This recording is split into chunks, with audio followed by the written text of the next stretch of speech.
Well, well, well. Here you are again, lying in bed, staring at the ceiling, wondering how exactly your life became this particular brand of beautiful disaster. Your back aches from that chair you've been sitting in for 8 hours a day, questioning your life choices. Your bank account is doing that cute thing where it pretends numbers can be negative, and somewhere in the back of your mind there's this nagging feeling that maybe, just maybe, you signed up for all of this. Congratulations. You're about to discover the most cosmically inconvenient truth in the universe. Your soul chose this life. Every awkward conversation, every financial struggle, every relationship that made you question your judgment in partners, all of it was carefully selected by you. The real you. The version of you that apparently thought Earth School would be fun and educational. Take a deep breath. I know what you're thinking. Excuse me, narrator person, but there's no way I would have chosen to be born into a world where I have to pretend to care about performance reviews while secretly Googling how to become a forest hermit during lunch breaks. But here's the thing, you did. And not only did you choose it, you were probably enthusiastic about it. Picture this. Somewhere in the vast cosmic expanse, in a realm where time moves like honey and consciousness flows like liquid starlight, your soul sat in what can only be described as the universe's most intense planning committee meeting. Imagine a conference room made of pure energy, where the walls shimmer with the colours of Aurora Borealis and the table is crafted from crystallized intention. Around this table, beings of light, who've never had to worry about student loans or health insurance premiums, gathered to help you design your earthly experience. Your soul, let's call it your cosmic self, the version of you that's never had anxiety about whether you're using the right fork at a fancy dinner, spread out the blueprints of your upcoming life like an architect planning a house. Except instead of choosing granite countertops, you were selecting traumatic childhood experiences and relationship patterns that would repeat themselves with the reliability of a Swiss watch. Ooh, what about a fear of abandonment, your soul probably mused, pointing to a particularly challenging section of the life plan. That'll really help me learn about self-love and inner security. The spiritual guides around the table nodded approvingly, their forms flickering between human appearance and pure geometric light. One of them, who looked suspiciously like that grandmother who always pinched your cheeks too hard, leaned forward with cosmic enthusiasm. And don't forget, she suggested with a smile that could power a small city, we should add some financial instability in your 30s. Nothing teaches resourcefulness and trust in the universe like wondering if you can afford both groceries and rent in the same month. Your soul practically glowed with excitement. Brilliant. And what about romantic partners who are emotionally unavailable? I could spend at least a decade trying to fix people who don't want to be fixed. The committee members exchanged those knowing looks that beings of pure consciousness are particularly good at. They'd seen this before. Eager souls, drunk on the possibility of spiritual growth, overestimating their ability to handle Earth's curriculum. It's like signing up for advanced calculus when you're still figuring out long division, except the consequences last for about 70 years instead of 1 semester. But here's where it gets interesting, where the cosmic joke reveals its deeper punchline.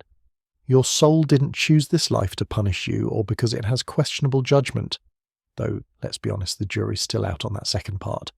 It chose this particular constellation of experiences because somewhere in the infinite wisdom of your eternal essence, it knew exactly what lessons would crack you open in just the right way. Every frustration you're facing right now, every moment when you look around and think, this cannot be what I signed up for, is actually evidence of a plan so intricate, so perfectly calibrated to your spiritual evolution, that it would make quantum physicists weep with envy. Your soul didn't just throw darts at a board of random life experiences. It crafted a curriculum specifically designed to help you remember who you really are beneath all the human drama. The anxiety you feel about your career, that's your soul trying to teach you that your worth isn't determined by your productivity. The relationship that ended badly, your cosmic self knew you needed to learn how to love yourself first.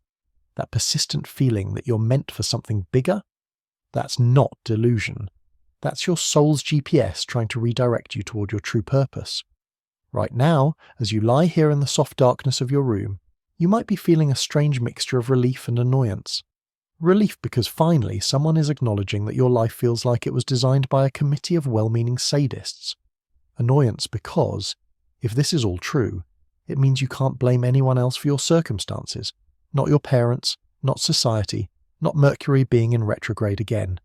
Your pillow feels cooler now against your cheek, and you might notice that the weight of your body is settling more deeply into the mattress.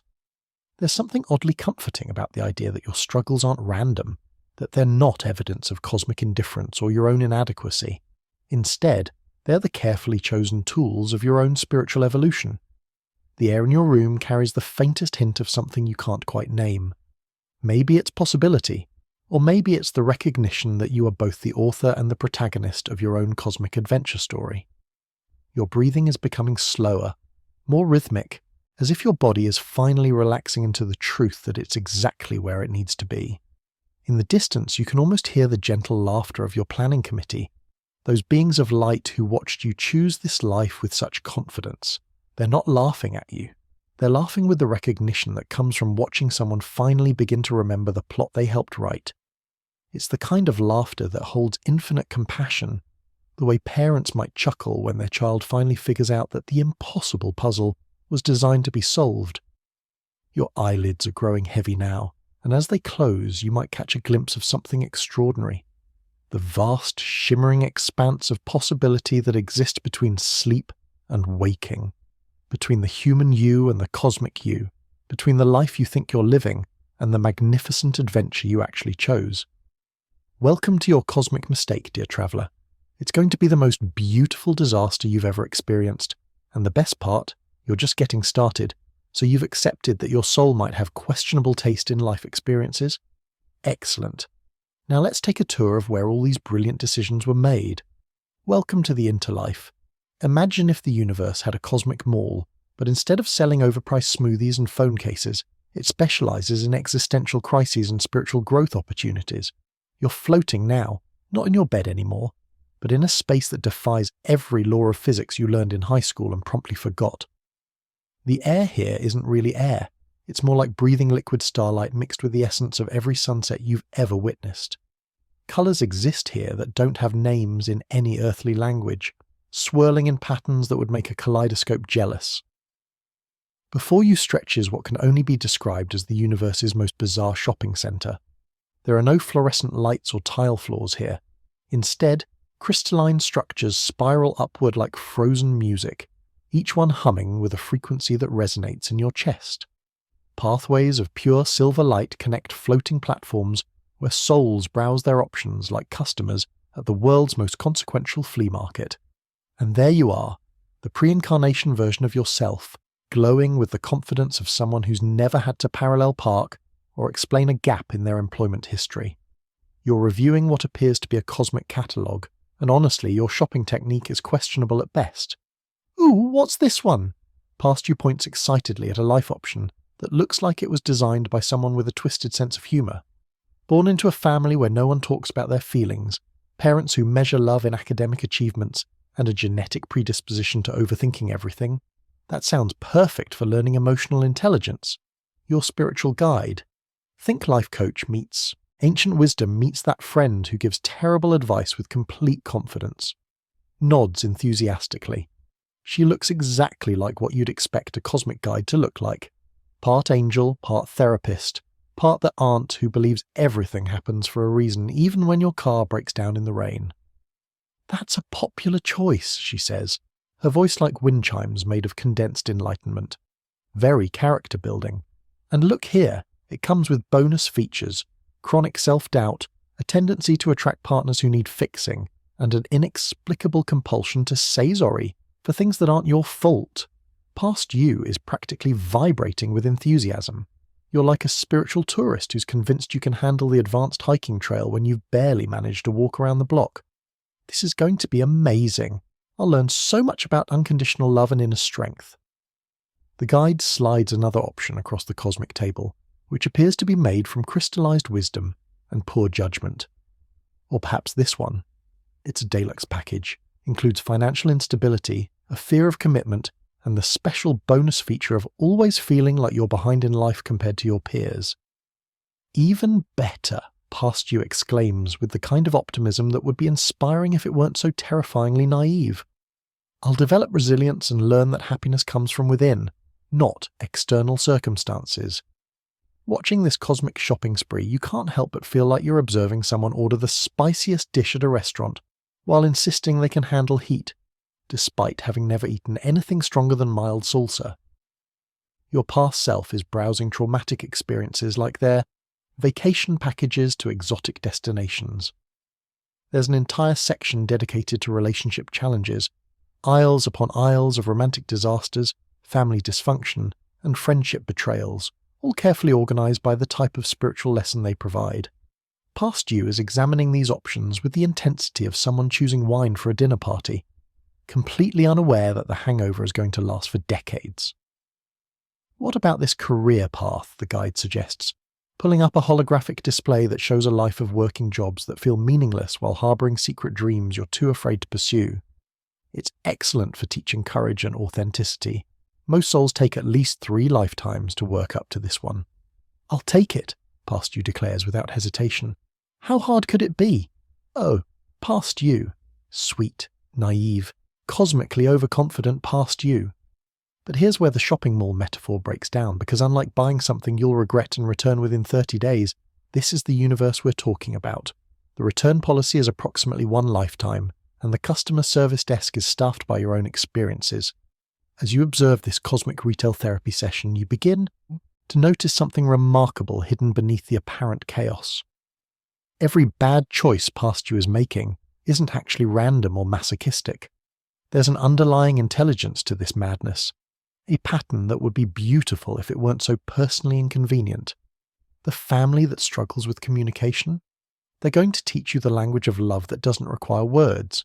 The financial challenges? They're designed to help you discover resources within yourself you never knew existed. That pattern of attracting partners who need fixing, it's going to eventually lead you to realize that the only person you can truly heal is yourself. Your guide notices your growing understanding and smiles with the kind of warmth that could power a small sun. Ah, you're beginning to see it, aren't you? The blueprint isn't random. Every challenge is carefully calibrated to help you remember your own power. Past you has moved on to browsing physical bodies now, and this is where things get really interesting. There are options for every conceivable variation of the human experience, different sizes, shapes, abilities, and limitations. It's like Build-A-Bear, but for existential suffering and spiritual growth. This one comes with chronic back pain, past you notes, examining a particular physical form. Perfect for learning patience and the impermanence of the body. And this one has a genetic predisposition to anxiety, the guide adds helpfully. Excellent for mastering the mind and discovering inner peace. You watch in horrified fascination as past you selects a body that will require glasses, have a metabolism that makes maintaining weight challenging, and comes with joints that will start making concerning noises around age 35. It's like watching someone intentionally choose the most difficult video game settings because they're convinced it will be more fun. The truly mind-bending part is watching past you select your parents.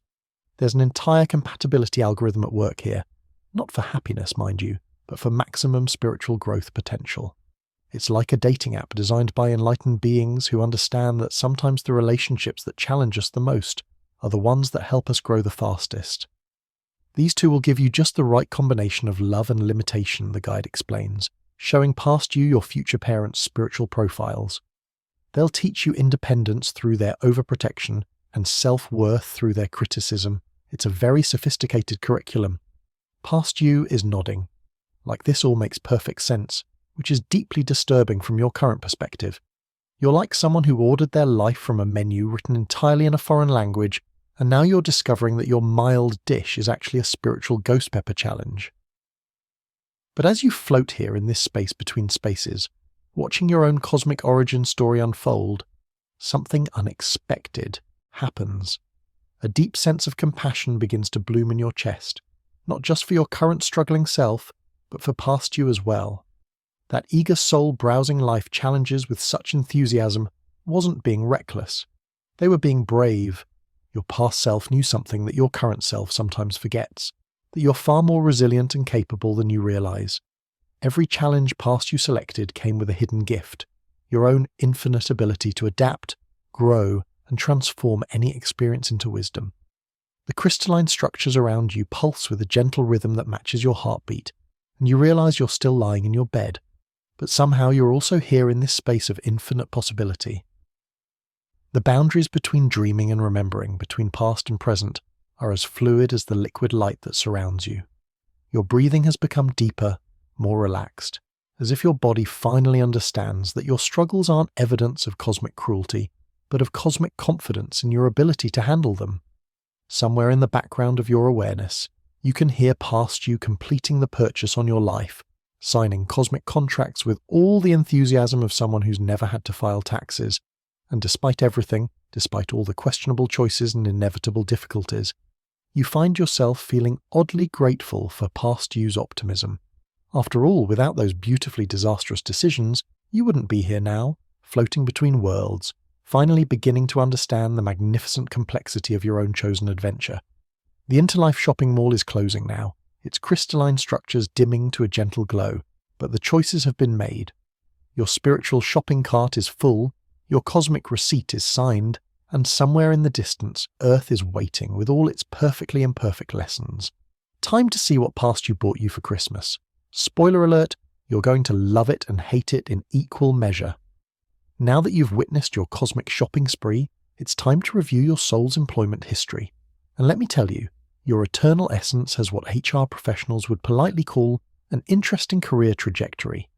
If reincarnation were a job market, your soul would be that candidate who keeps switching industries, accumulating experiences that somehow never quite translate into practical skills for the next position. You're still floating in that space between dreaming and cosmic remembering, but now the ethereal landscape around you shifts like pages turning in the universe's most awkward photo album.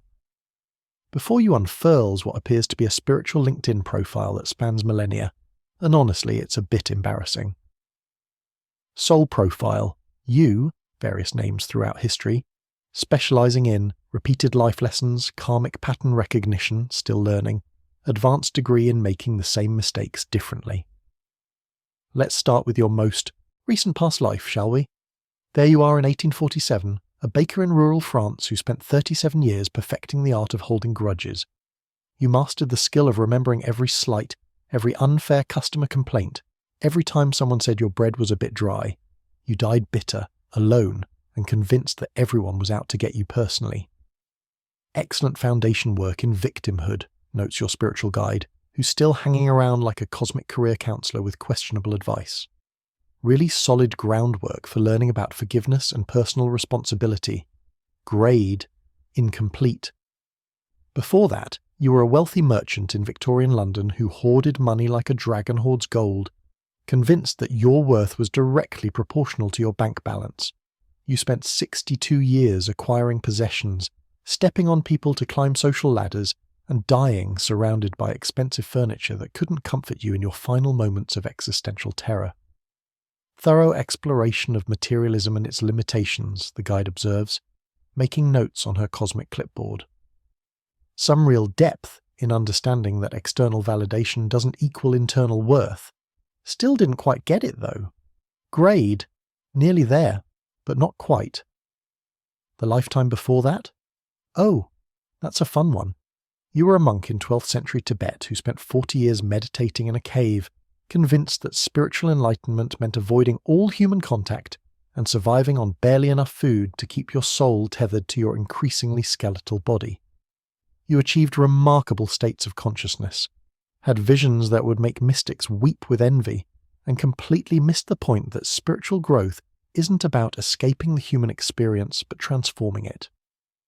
Exceptional work in spiritual bypassing, your guide notes with the kind of professional enthusiasm that makes you wonder about her qualifications.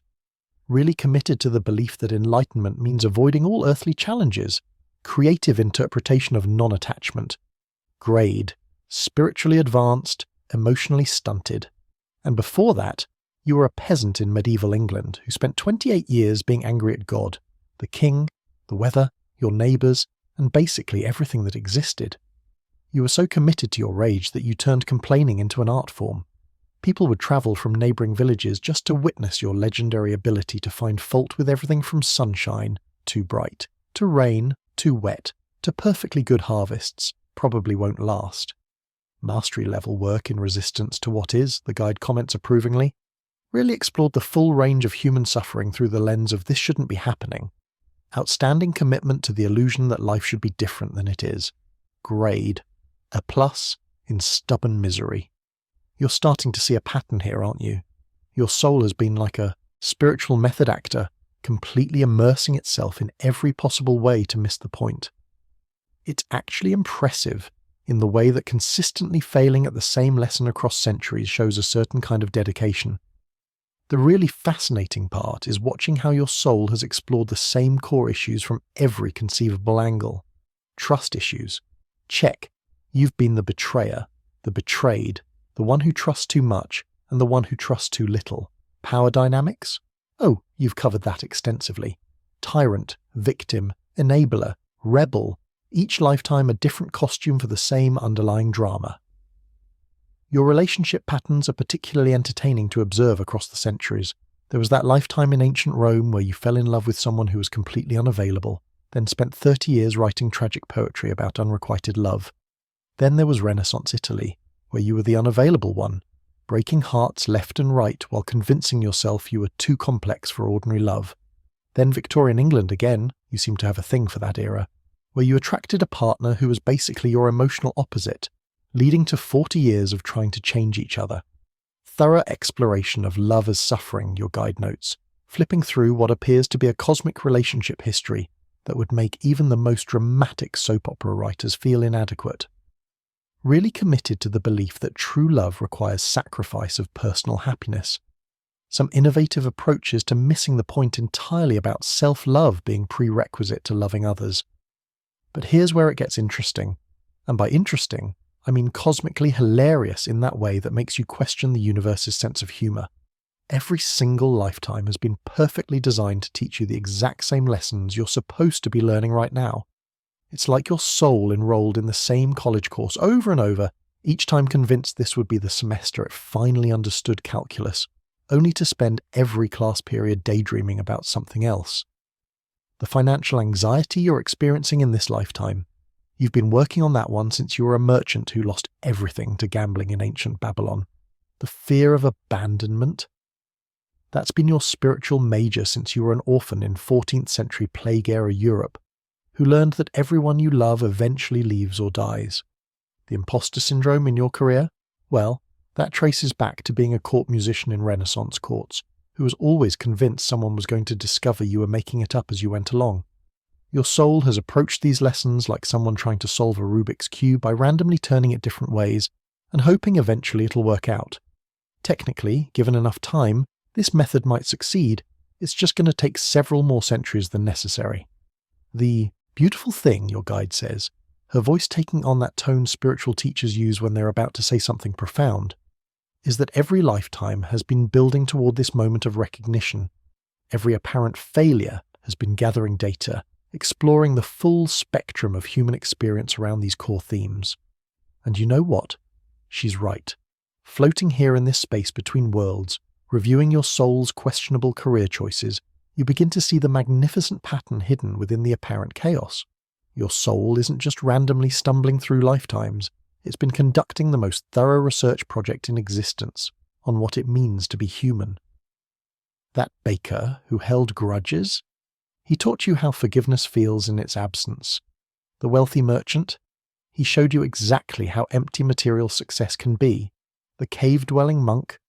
He explored the extremes of spiritual seeking. The complaining peasant? He demonstrated the futility of resisting reality.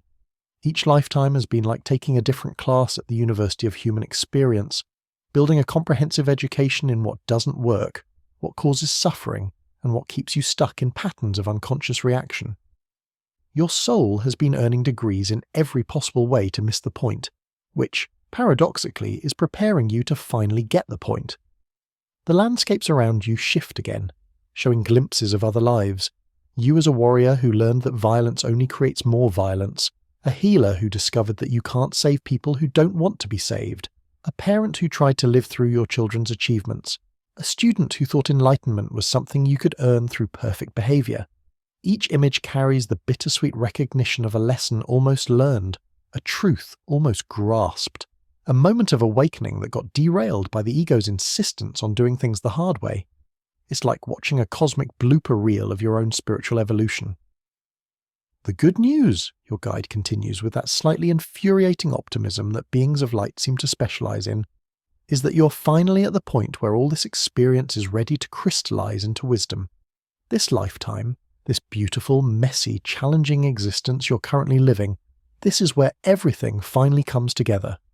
Your breathing deepens as you absorb this information, your body somehow understanding what your mind is still processing. All those lifetimes of getting it wrong haven't been failures. They've been the most comprehensive preparation program in the universe. Your soul has earned advanced degrees in every possible form of human suffering, which means you're uniquely qualified to recognize when you're doing it again and choose differently. The cosmic photo album begins to fade, but the understanding remains. Your questionable life resume isn't evidence of spiritual incompetence, it's proof of your soul's incredible dedication to learning every possible lesson the hard way, so that when you finally learn it the easy way, you'll never forget it again. And somewhere in the gentle darkness of your bedroom, your body settles deeper into rest, finally understanding that every past life mistake has been preparing you for this lifetime's breakthrough. Your soul's resume might be unconventional, but it's exactly what you needed to bring to this particular cosmic job interview. Class is almost in session, and this time, you just might finally be ready to graduate. So now we come to the crown jewel of your soul's questionable decision-making, your family selection process. If you thought your past life resume was embarrassing, wait until you see the cosmic due diligence your soul performed when choosing the people who would shape your formative years. It's like watching someone choose a roommate based solely on their potential to drive you absolutely insane in the most educational way possible. You're still floating in this ethereal space where cosmic truth meets uncomfortable reality, and now the scenery around you transforms into what can only be described as the universe's most awkward dating app interface. Except instead of swiping for romantic partners, your pre-incarnate self is browsing potential parents with all the careful consideration of someone ordering food from a menu they can't read. The holographic display materializes before you, showing your soul's family selection process in all its cosmically misguided glory. There's past you again, glowing with that same enthusiastic confidence, sitting across from your spiritual guide at what appears to be a counseling session designed by beings who've never actually been human. All right, your guide says, pulling up what looks like a celestial PowerPoint presentation titled Optimal Family Configurations for Maximum Spiritual Growth. Let's review your options for parental units. Remember, we're looking for the perfect combination of love and limitation, support and challenge, nurturing and necessary dysfunction. Past you is practically bouncing with excitement. I want the full human experience this time, no playing it safe. Your guide beams with pride. Excellent attitude. Now let's look at candidate set A. Images of your future parents appear, floating in the cosmic interface like profile pictures from the universe's most consequential social media platform. The father figure demonstrates classic emotional unavailability patterns, your guide explains, with the enthusiasm of a real estate agent selling a house with character.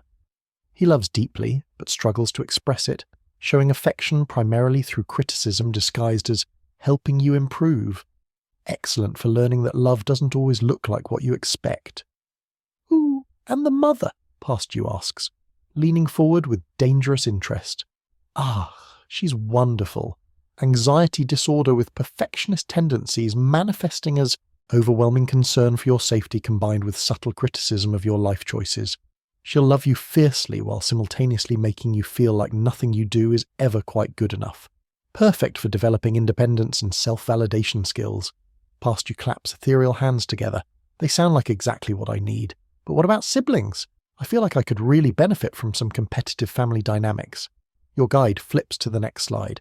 I'm so glad you asked. We have several sibling packages available. There's the Golden Child Scapegoat Dynamic Starter Set, very popular for souls working on self-worth issues.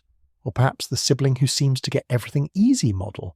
Excellent for developing internal motivation and overcoming comparison-based thinking. Can I have both? Past you asks with a kind of optimism that would be admirable if it weren't so cosmically naive. Ambitious. I like it, the guide responds. We can definitely arrange a family system where you're simultaneously the responsible one who holds everything together, and the black sheep who never quite meets expectations. It's a deluxe package, but very effective for souls ready for advanced curriculum. Watching this cosmic family planning session, you feel like you're observing someone sign up for a psychological endurance test while thinking it's a spa retreat. Your past self is selecting family dysfunction, like it's browsing appetizers at a restaurant that specializes in emotional complexity. Now, the guide continues, let's discuss extended family.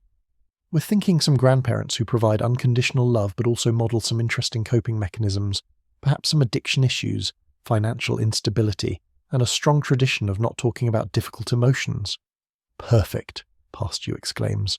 I'll learn resilience and healthy boundaries and how to break generational patterns. Your guide makes a note on her cosmic clipboard. And we'll throw in some family secrets, unprocessed trauma that gets passed down through passive-aggressive communication and holiday gatherings that feel like emotional minefields disguised as celebrations. Really rounds out the learning experience. The truly mind-boggling part is watching past you sign off on family patterns that will take decades to understand and heal. It's like watching someone order the spiciest dish at a restaurant because they're convinced their mouth can handle it, despite having never eaten anything stronger than mild salsa. But here's where it gets cosmically interesting. As you observe this family selection process, you begin to notice that your soul wasn't actually being reckless or masochistic.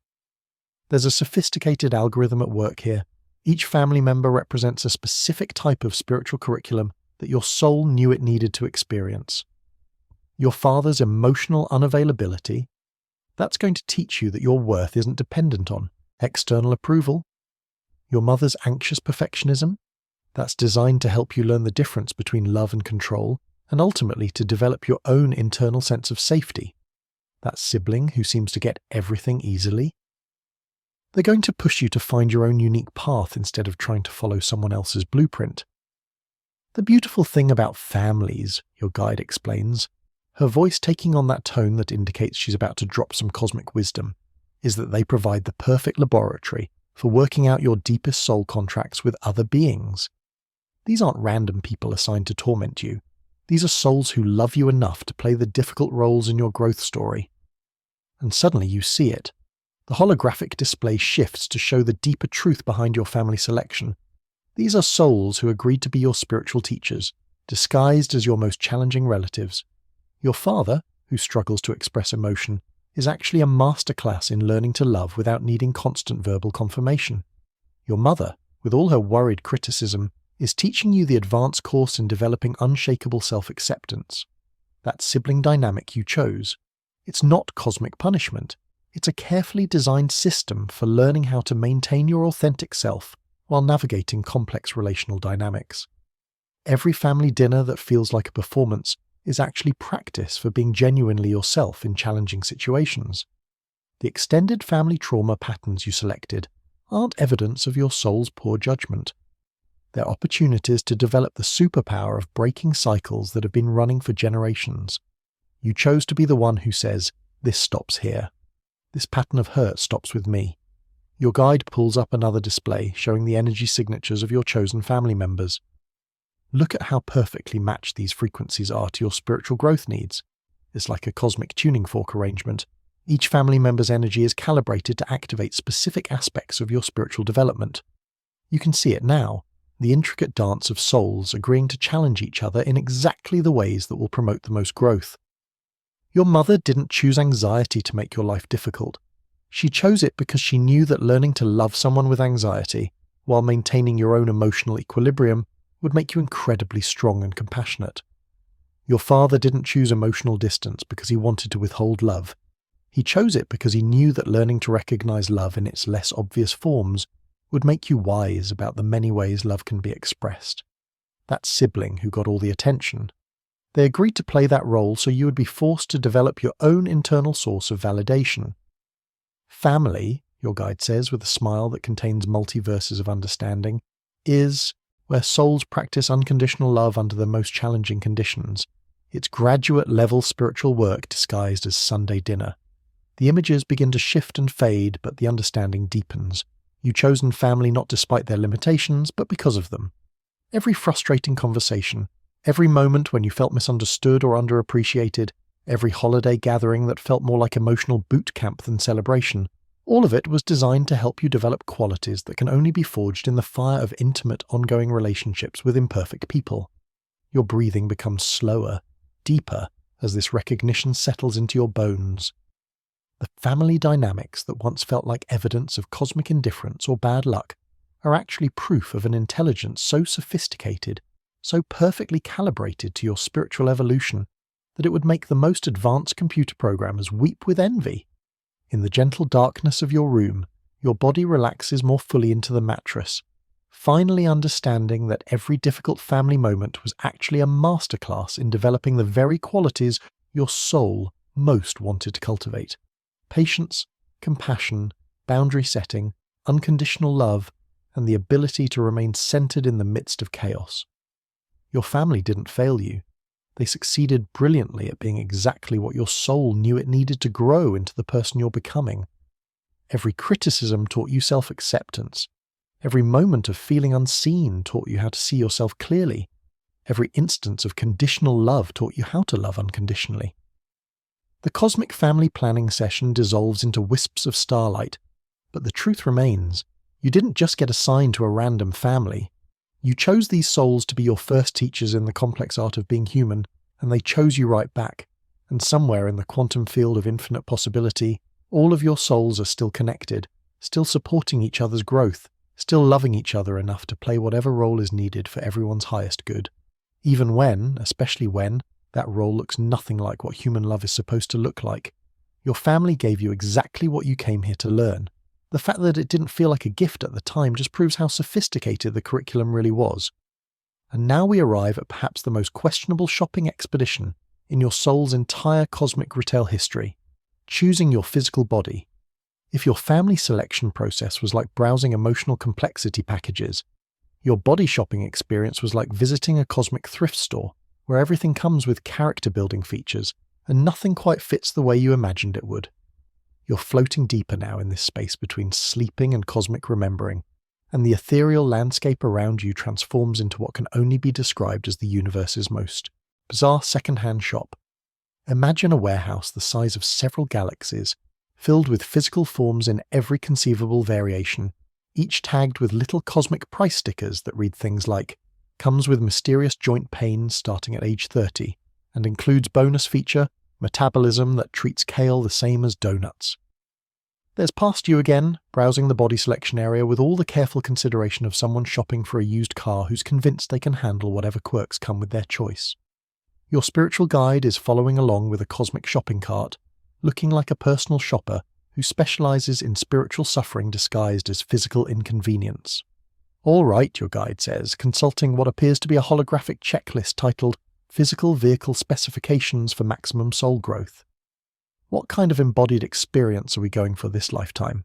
Remember, we want something that will provide just enough physical challenge to keep you humble, while still allowing you to accomplish your spiritual mission. Past you examines a nearby body option, rotating the holographic display like you're shopping for furniture online. What about this one?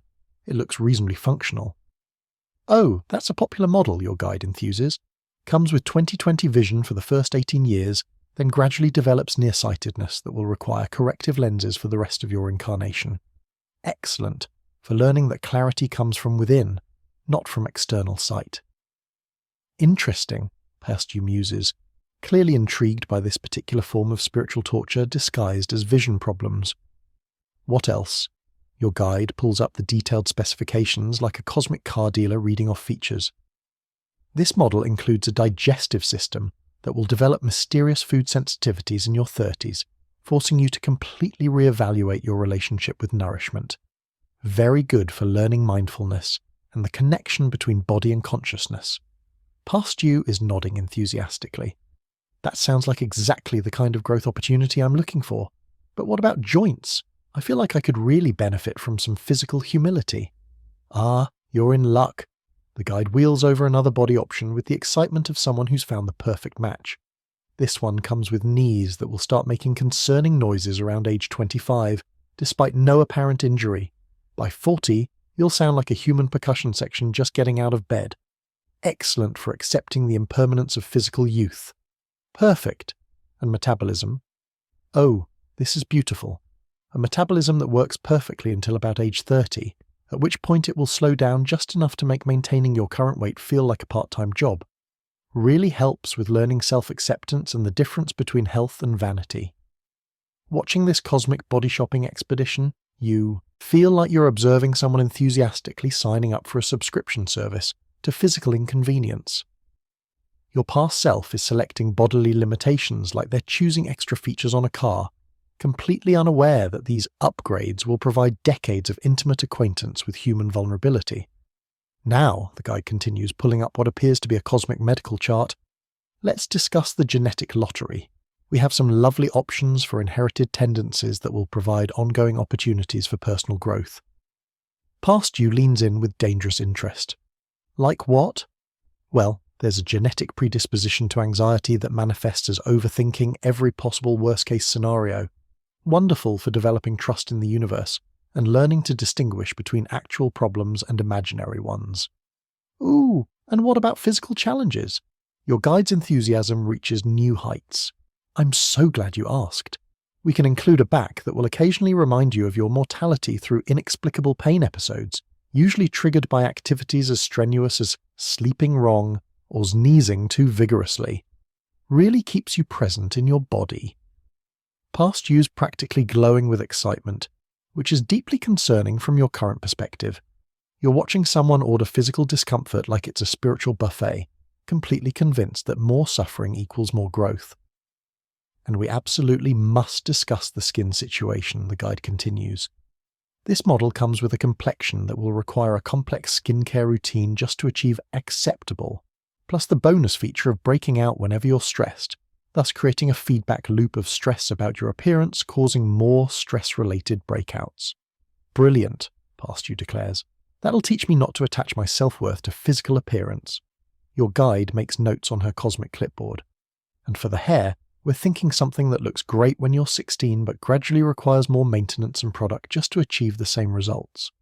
By 40, you'll be spending more time on your hair than you ever thought possible, which will either teach you about accepting natural aging or turn you into one of those people who become very invested in expensive hair products. The truly mind-bending part is watching Past You get excited about selecting a body that will require glasses, develop allergies to things you actually enjoy, and include joints that will start protesting activities that used to be effortless. It's like watching someone enthusiastically choose the most high-maintenance rental car possible because they think it will build character. Now let's talk about the nervous system, your guide says, wheeling over what appears to be a cosmic diagnostic manual. We can include a sensitivity level that makes you absorb other people's emotions like a psychic sponge, which will be excellent for developing boundaries and learning to distinguish between your feelings and everyone else's. Yes, and what about energy levels? Perfect question. We can calibrate your energy to be naturally higher at night than in the morning, ensuring that you'll spend your entire life fighting against a world designed for morning people, great for learning flexibility and working with your natural rhythms instead of against them. Past You is nodding like this all makes perfect sense, which is terrifying. You're watching someone custom order a lifetime of physical quirks and limitations with all the enthusiasm of someone planning a fun vacation. But here's where the cosmic thrift store metaphor breaks down, because as you observe this body selection process, you begin to see something remarkable hidden beneath the apparent masochism. Your soul wasn't choosing a body to torture yourself, you were choosing the perfect physical vehicle for your spiritual mission. That nearsightedness you selected, it's going to force you to look inward for clarity when the external world becomes blurry. Those food sensitivities, they'll teach you to listen to your body's wisdom instead of eating unconsciously. That metabolism change, it's designed to help you develop a loving relationship with your body through all its changes.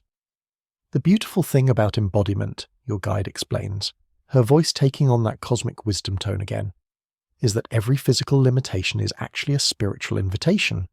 Your body isn't working against your soul's growth.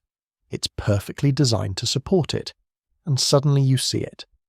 The holographic displays shift to show the deeper intelligence behind your body selection. That back pain isn't punishment. It's your body's way of telling you to slow down and listen. Those anxiety genetics aren't a cosmic joke. They're your built-in early warning system for when you're not aligned with your truth. The skin issues you chose aren't evidence of cosmic cruelty. They're your body's way of reflecting internal stress, teaching you to address the root cause instead of just treating symptoms. That high nighttime energy isn't a design flaw. It's perfectly calibrated for a soul who needs quiet evening hours for creative work and spiritual practice. Your guide pulls up another display showing the energy signature of your chosen body.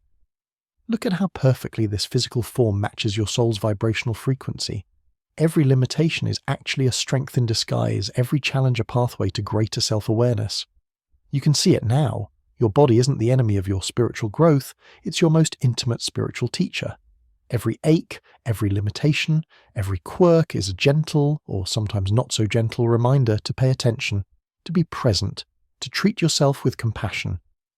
That nervous system sensitivity you chose, it's going to make you incredibly empathetic and intuitive once you learn to manage it. Those joint issues, they'll teach you the preciousness of mobility and the importance of gentle movement. That metabolism change, it's going to force you to develop a sustainable, loving relationship with food and exercise. Your body, your guide says with infinite tenderness, is not your prison. It's your partner in this earthly adventure. Every challenge it presents is an invitation to greater consciousness. The cosmic thrift store begins to fade, but the understanding deepens. You didn't get stuck with a defective body. You chose the perfect physical form for your soul's particular brand of learning. Every limitation is actually a superpower in training. Every physical challenge a doorway to greater wisdom about what it means to be spirit inhabiting matter. Your breathing becomes deeper, more appreciative, as your current body settles more fully into rest. That body you're lying in right now, the one with all its quirks and limitations and mysterious aches, isn't evidence of cosmic unfairness. It's proof of your soul's incredible wisdom in choosing exactly the right vehicle for this lifetime's journey. In the gentle darkness of your room, you might find yourself feeling a new tenderness toward your physical form. Every imperfection is actually perfect for your growth. Every limitation is an invitation to transcend physical identification while still honoring the body's wisdom. Your soul didn't pick a broken body. It chose a perfectly calibrated instrument for learning how to love yourself completely, limitations and all. And that, it turns out, might be the most sophisticated spiritual technology in the universe. The cosmic shopping is complete. Time to appreciate what you bought. And now we arrive at the pièce de résistance of your soul's cosmic planning committee meeting, the relationship selection process. If choosing your body was like shopping at a cosmic thrift store, selecting your romantic partners was like playing roulette at a casino, where the house always wins, and the prize is decades of spiritual growth disguised as emotional turbulence. You're floating even deeper now in this space where cosmic truth meets uncomfortable recognition, and the ethereal landscape transforms into what can only be described as the universe's most elaborate dating app, if dating apps were designed by enlightened beings who think romantic suffering is the highest form of education. The cosmic interface materializes around you, complete with swipeable profiles of souls who've agreed to play various roles in your romantic education. There's past you again, sitting at what appears to be a celestial matchmaking consultation, surrounded by holographic displays showing potential partners with bios that read like spiritual challenges disguised as romantic opportunities. All right, your spiritual guide says, pulling up what looks like a cosmic compatibility chart titled Optimal Romantic Configurations for Maximum Heart Chakra Expansion. Let's review your relationship. Curriculum for this lifetime. Remember, we're looking for partners who will love you enough to trigger absolutely everything you need to heal. Past you is practically vibrating with enthusiasm. I want to experience all forms of love. The ecstatic highs, the devastating lows, the whole beautiful mess of human connection. Your guide beams with a kind of pride usually reserved for students who volunteer for the most difficult classes. Wonderful. Let's start with your soulmate selection. We have several categories available. The first holographic profile appears, floating in the cosmic interface like a dating app from hell designed by angels.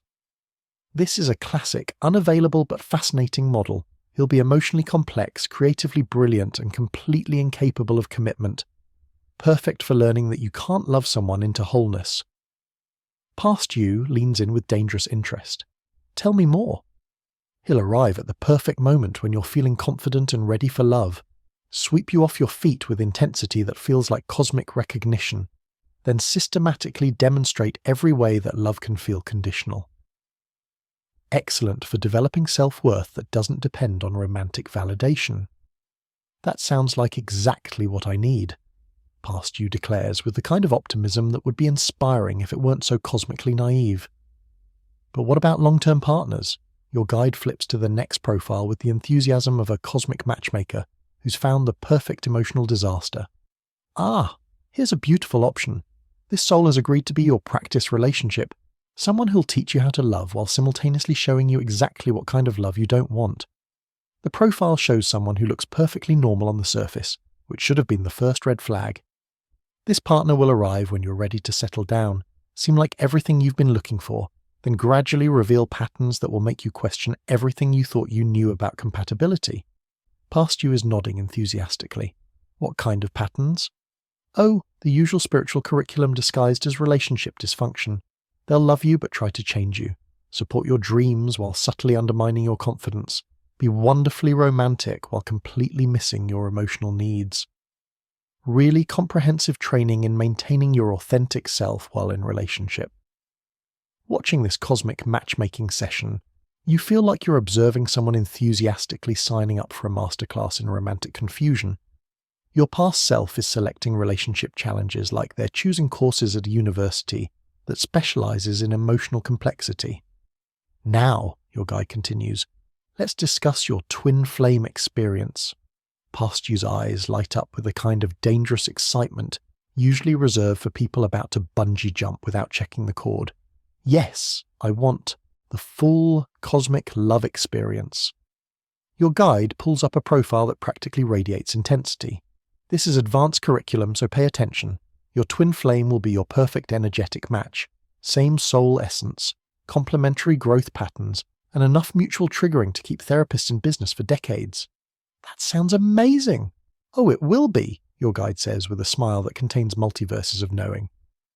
They'll arrive when you least expect it, create instant soul recognition that feels like coming home and losing your mind simultaneously, then proceed to mirror back every unhealed aspect of yourself with laser precision.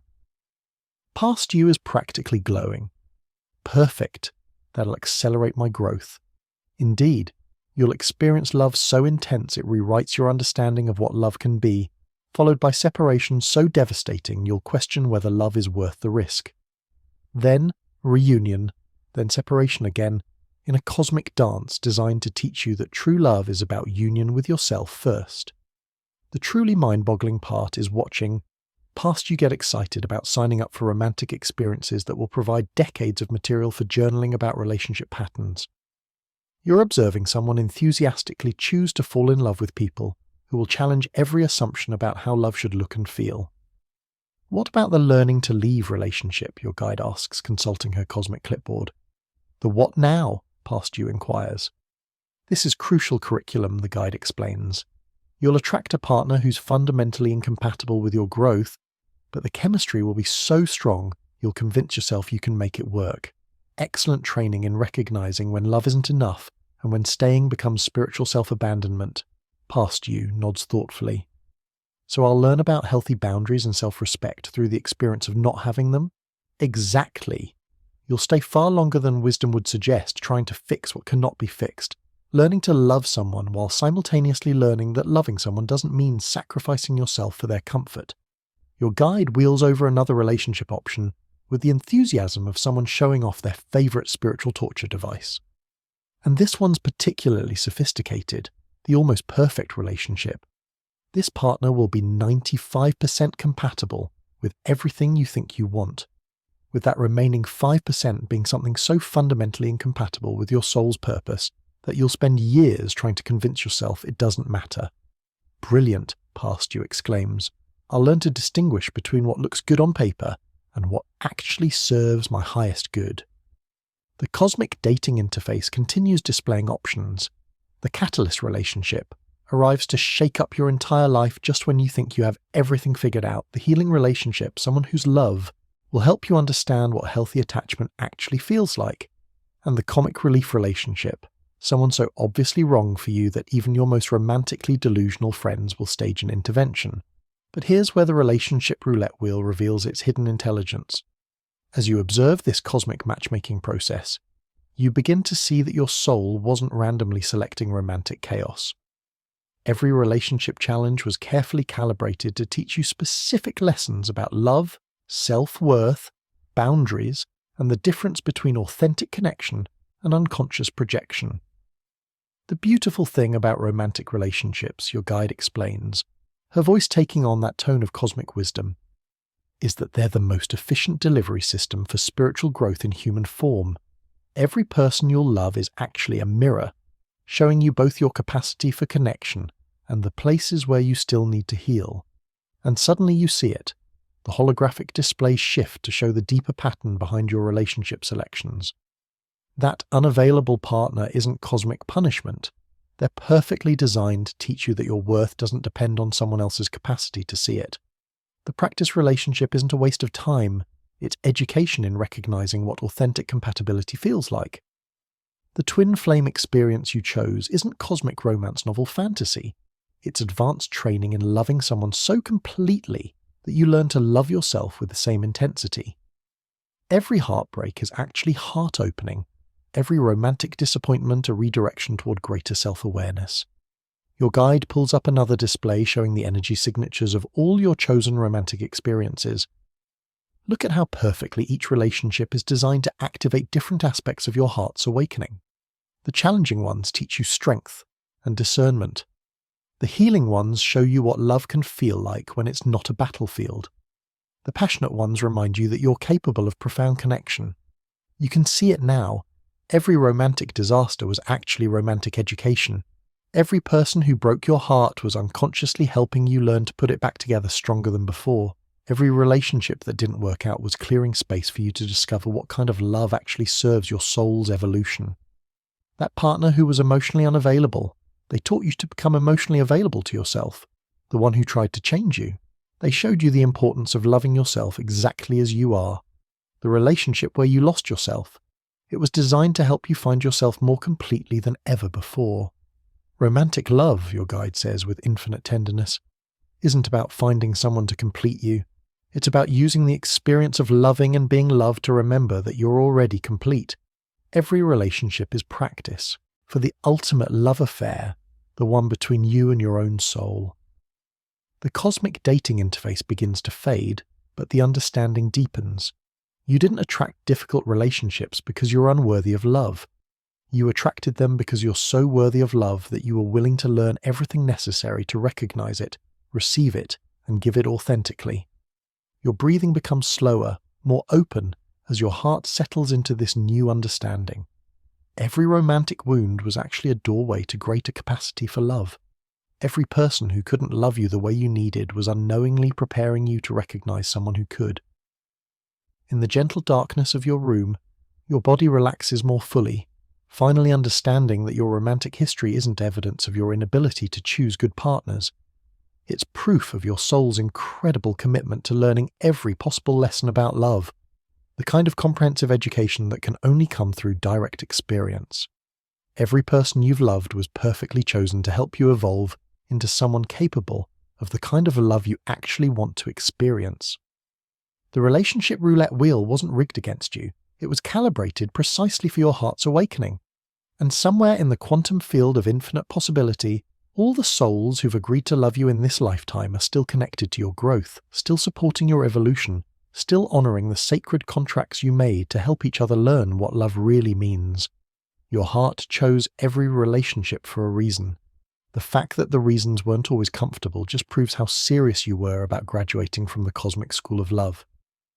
Now we come to the crown jewel of your soul's pre-incarnation planning session. Your personally curated collection of life's most spectacular disasters. If your relationship selection was like cosmic dating roulette, your major life events planning was like creating the ultimate playlist of spiritual suffering, carefully arranged for maximum emotional impact and optimized for the kind of growth that only comes through having your assumptions about life completely shattered. You're floating deeper still in this space between sleeping and cosmic recognition, and the ethereal landscape transforms into what can only be described as the universe's most twisted recording studio. Imagine a production facility where instead of mixing hit songs, Your soul is carefully orchestrating the timing and intensity of every major life catastrophe, complete with a cosmic DJ who specializes in playing exactly the wrong song at exactly the right moment for your spiritual development. There's past you again, sitting at what appears to be a celestial mixing board labeled Life Events Sequencing for Optimal Soul Expansion, surrounded by holographic displays showing potential disasters arranged by category: career failures, financial collapses, health scares, betrayals by trusted people, and the ever-popular unexpected plot twists that make you question everything you thought you knew about life. All right, your spiritual guide says, adjusting what looks like cosmic headphones while consulting a clipboard titled Major Life Trauma Distribution Schedule. Let's review your greatest hits disaster playlist for this incarnation. We want to space these out just enough that you have time to process each lesson, but not so much time that you get comfortable thinking life is predictable. Past you is nodding with the enthusiasm of someone planning the world's most educational emotional hurricane. I want the full human experience, the kind of challenges that will completely transform my understanding of resilience and inner strength. Your guide beams with pride. Excellent. Let's start with track 1, the dream job that turns into a nightmare. This one's scheduled for your late 20s, right when you think you've figured out your career path. The holographic display shows a job opportunity that looks perfect on paper. Good salary, respected company, work that seems meaningful. You'll be so excited to land this position, your guide explains, then gradually discover that the company culture is toxic. Your boss is a spiritual vampire, and the work slowly crushes your soul. Perfect for learning that external validation doesn't equal internal fulfillment. Past you claps, ethereal hands together. Brilliant! And what comes next? Track 2, the financial security that disappears overnight, your guide announces, pulling up what appears to be a cosmic stock market crash specifically timed to your personal growth needs. Just when you've built up some savings and started feeling financially stable. Boom! Unexpected expense, job loss, or market crash. Excellent for learning trust in the universe and discovering resources you didn't know you had. Past you is practically glowing with anticipation. That sounds like exactly what I need to develop deeper faith. What about relationships? Your guide's eyes light up with the kind of dangerous enthusiasm reserved for cosmic event planners who specialize in emotional devastation. Oh, track 3 is beautiful. The betrayal by someone you completely trusted. We're timing this for right after you've opened your heart fully to a friend, business partner, or family member. Perfect. I'll learn about discernment and healthy boundaries. Exactly. You'll spend months questioning your judgment, wondering how you missed the red flags, then gradually realize that trusting people isn't naivety, it's courage, and the betrayal will actually teach you to trust yourself more deeply than ever before. Watching this cosmic disaster playlist creation session, you feel like you're observing someone enthusiastically planning their own emotional demolition project. Your past self is selecting major life traumas, like they're choosing songs for a playlist titled Music 2, Transform Your Entire Worldview by. Now, your guide continues, adjusting the cosmic mixing board, let's discuss track 4, the health scare that makes you reevaluate everything. We're thinking sometime in your 40s, right when you start taking your physical body for granted. Past you leans forward with interest. What kind of health scare? Something alarming enough to get your attention, but not so serious that it derails your mission. Perhaps some chest pains that turn out to be anxiety, or a suspicious test result that requires months of worry before being cleared. Perfect for remembering that this physical body is temporary and precious, and it'll help me appreciate every healthy day I have. Exactly! Plus, you'll finally start taking better care of yourself instead of treating your body like an invincible machine that runs on coffee and stress. Your guide scrolls through more options on what appears to be a cosmic iTunes specifically for spiritual catastrophes. Track 5, the friendship that implodes spectacularly. This one's particularly sophisticated. A close friend who becomes jealous of your growth and tries to sabotage your progress through passive-aggressive manipulation. Past you nods thoughtfully. So I'll learn about energy protection and choosing my inner circle wisely. Precisely. You'll discover that not everyone is capable of celebrating your evolution, and that sometimes loving someone means loving them from a distance. The truly mind-boggling part is watching Past you get excited about planning experiences that will provide decades of therapy material. You're observing someone enthusiastically choreographing their own spiritual obstacle course, complete with emotional landmines timed for maximum developmental impact.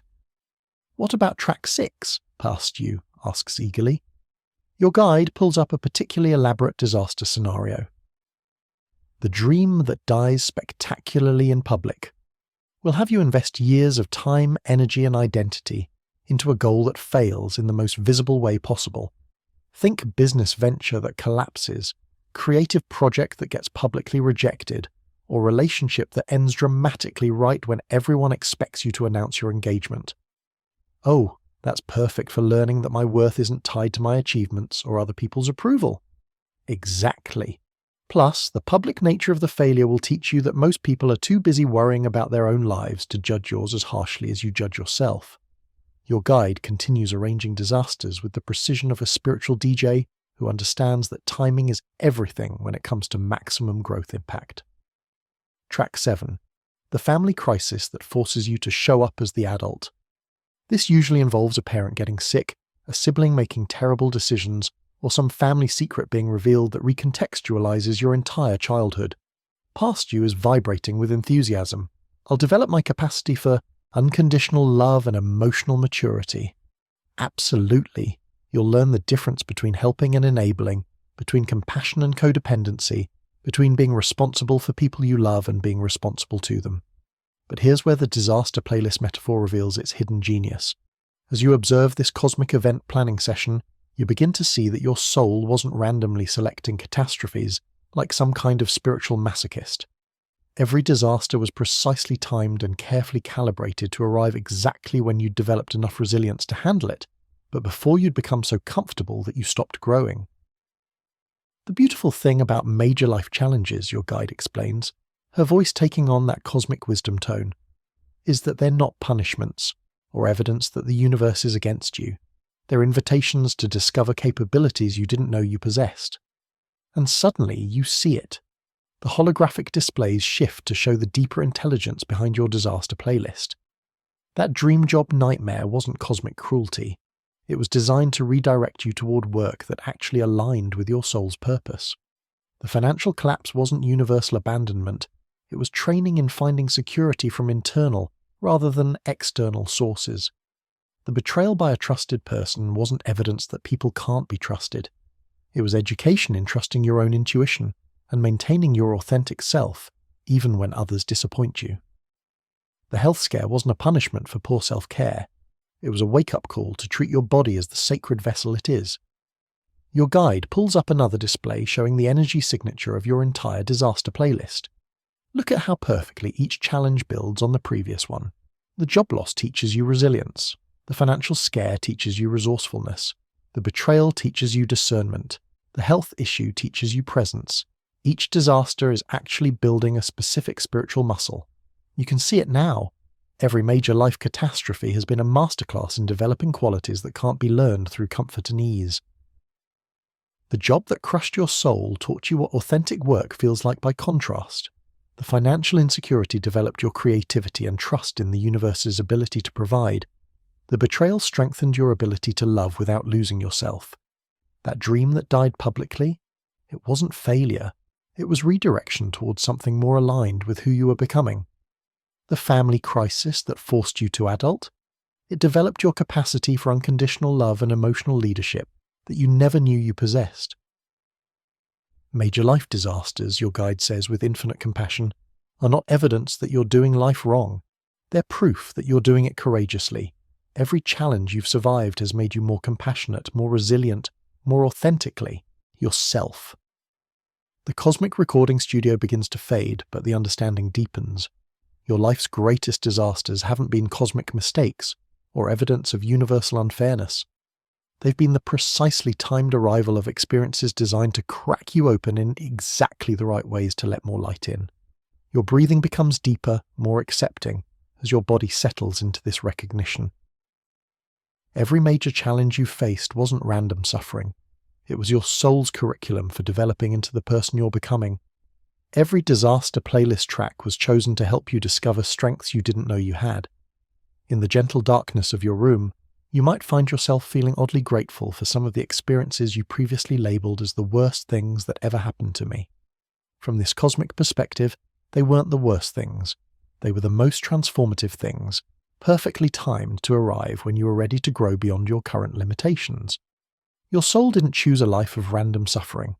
It chose a carefully orchestrated series of growth opportunities, disguised as disasters, each one perfectly calibrated to develop specific aspects of your spiritual resilience and emotional intelligence. The playlist isn't over yet, but now you know that whatever challenges come next, they're not evidence that life is against you. They're proof that your soul believes in your capacity to transform any experience into wisdom, any disaster into deeper compassion, any breakdown into breakthrough. Your greatest hits disaster playlist wasn't designed to destroy you. It was designed to reveal the indestructible essence of who you really are. Welcome to the most exclusive restaurant in the cosmos, the Karma Cafe, where the service is impeccable, the timing is perfect, and the bill always arrives exactly when you least expect it. If your disaster playlist was like having a cosmic DJ orchestrate your major life events, Karma is like having a spiritual accountant who never forgets a transaction and has an absolutely flawless memory for what you owe and what the universe owes you. You're floating deeper now in this space where cosmic justice meets uncomfortable recognition, and the ethereal landscape transforms into what can only be described as the universe's most sophisticated restaurant. Imagine a dining establishment where instead of food, they serve life experiences, where every action creates a tab that accumulates cosmic interest, and where the universe's accounting department operates with the precision of a Swiss bank and the patient persistence of a very polite debt collector. There's past you again, sitting at what appears to be a cosmic consultation table with your spiritual guide, who's now dressed like a metaphysical maître reviewing your lifetime karma account like a sommelier, explaining why your spiritual wine selection has such complex notes of consequence. Now, your guide says, pulling out what looks like a cosmic ledger book that spans multiple lifetimes, let's review your karmic credit report. As you can see, you've accumulated quite an interesting collection of spiritual debts and credits across your various incarnations. Past you examines the ledger with the fascination of someone discovering their spiritual credit score for the first time. This is more complicated than I expected. Oh, karma is very sophisticated, your guide explains with the professional enthusiasm of someone who specializes in cosmic justice. It's not just about good things happen to good people and bad things happen to bad people. It's more like a multi-dimensional chess game played across lifetimes where every move creates ripple effects that influence the entire board. The ledger pages flutter in the cosmic breeze, revealing entries that span centuries. There's an entry from your lifetime as that French baker. Outstanding debt. Held grudges against 47 customers who complained about bread quality. Interest accumulated. Lifetime of experiencing criticism that feels disproportionately harsh. Past you winces slightly. So, I'm going to attract people who criticize me. Not exactly, your guide clarifies. You're going to have opportunities to respond to criticism differently than you did as a baker. Each critical comment will be a chance to practice not taking things personally, to respond with compassion instead of defensiveness, to break the pattern of letting other people's opinions define your worth. Another page reveals an entry from your Victorian merchant lifetime. Credit earned, donated anonymously to orphanages despite personal greed in other areas, reward pending, unexpected financial help arriving exactly when needed, likely from unexpected sources. So the good things I did will come back too? Absolutely, but not necessarily in the way you expect. That anonymous charity work created a karmic credit that might manifest as a stranger helping you with groceries when your card is declined, or a friend offering you exactly the opportunity you need when you're between jobs. The universe has a very creative accounting system. Watching this cosmic financial review, you feel like you're observing someone discover that their spiritual checking account is far more complex than a simple debit and credit system. Your past self is learning that karma operates less like a vending machine, insert good deed, receive good outcome, and more like a sophisticated algorithm that factors in intention, consciousness, and the spiritual growth needs of everyone involved. Now, your guide continues, flipping to a section labeled Current Lifetime Karma Distribution Schedule. Let's look at how your previous actions are scheduled to return to you in this incarnation. The page shows what appears to be a cosmic timeline with karmic events marked like appointments in a very patient cosmic calendar. Here's an interesting one, your guide notes, pointing to an entry scheduled for your 30s. Remember that lifetime where you were a wealthy Roman who refused to help a starving family because you thought they should work harder. Past you shifts uncomfortably. That doesn't sound like me. Oh, but it was. You were very convinced that poverty was a character flaw and that helping people just made them dependent. So in this lifetime, you'll experience a period of financial struggle, despite working extremely hard, giving you first-hand experience of how external circumstances can impact even the most dedicated people. So I'm going to be poor, not poor, your guide corrects gently, temporarily financially challenged in a way that will teach you compassion for people in difficult circumstances. The experience will transform your understanding of wealth, work, and human dignity. Plus, the struggle will develop your resourcefulness and creativity in ways that abundance never could. Another entry catches past you's attention. What about this one? Betrayed business partner in medieval England by stealing his ideas and taking credit for his innovations. Your guide's eyes light up. Ah yes, that one's scheduled to return as someone stealing credit for your work in your current career. Same lesson, different costume. You'll have the opportunity to respond with integrity instead of revenge, to let your work speak for itself instead of trying to destroy the person who wronged you. Past you looks increasingly concerned. This all sounds rather intense. Oh, it gets better, your guide says with the kind of enthusiasm that makes you question her qualifications as a spiritual counselor. Remember that lifetime as a Roman soldier, where you followed orders without questioning whether they were morally right. Do I want to know? You'll find yourself in situations where authority figures ask you to do things that conflict with your values. Each time will be an opportunity to develop moral courage, to speak up for what's right even when it's inconvenient. The universe is giving you multiple chances to practice being the person you wished you had been. But here's where the Karma Cafe reveals its true sophistication. As you observe this cosmic accounting session, you begin to see that karma isn't actually a punishment system. It's the universe's most elegant educational program. Every challenging experience returning to you is actually an opportunity to respond differently, to break patterns that have been running across lifetimes. The beautiful thing about karma, your guide explains, her voice taking on that cosmic wisdom tone, is that it's not about getting what you deserve. It's about getting what you need to evolve. The universe doesn't want to punish you for past mistakes. It wants to give you chances to make different choices. And suddenly, you see it. The cosmic ledger transforms to show the deeper intelligence behind karmic law. That financial struggle isn't punishment for past greed. It's education in compassion and resourcefulness.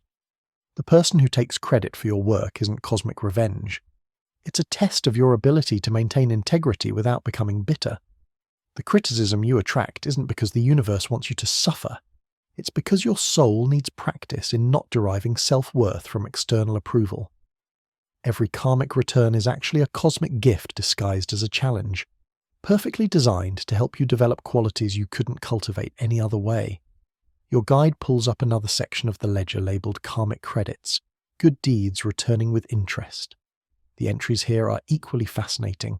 Comforted dying stranger in past life is scheduled to return as unexpected comfort and support during your own difficult moments.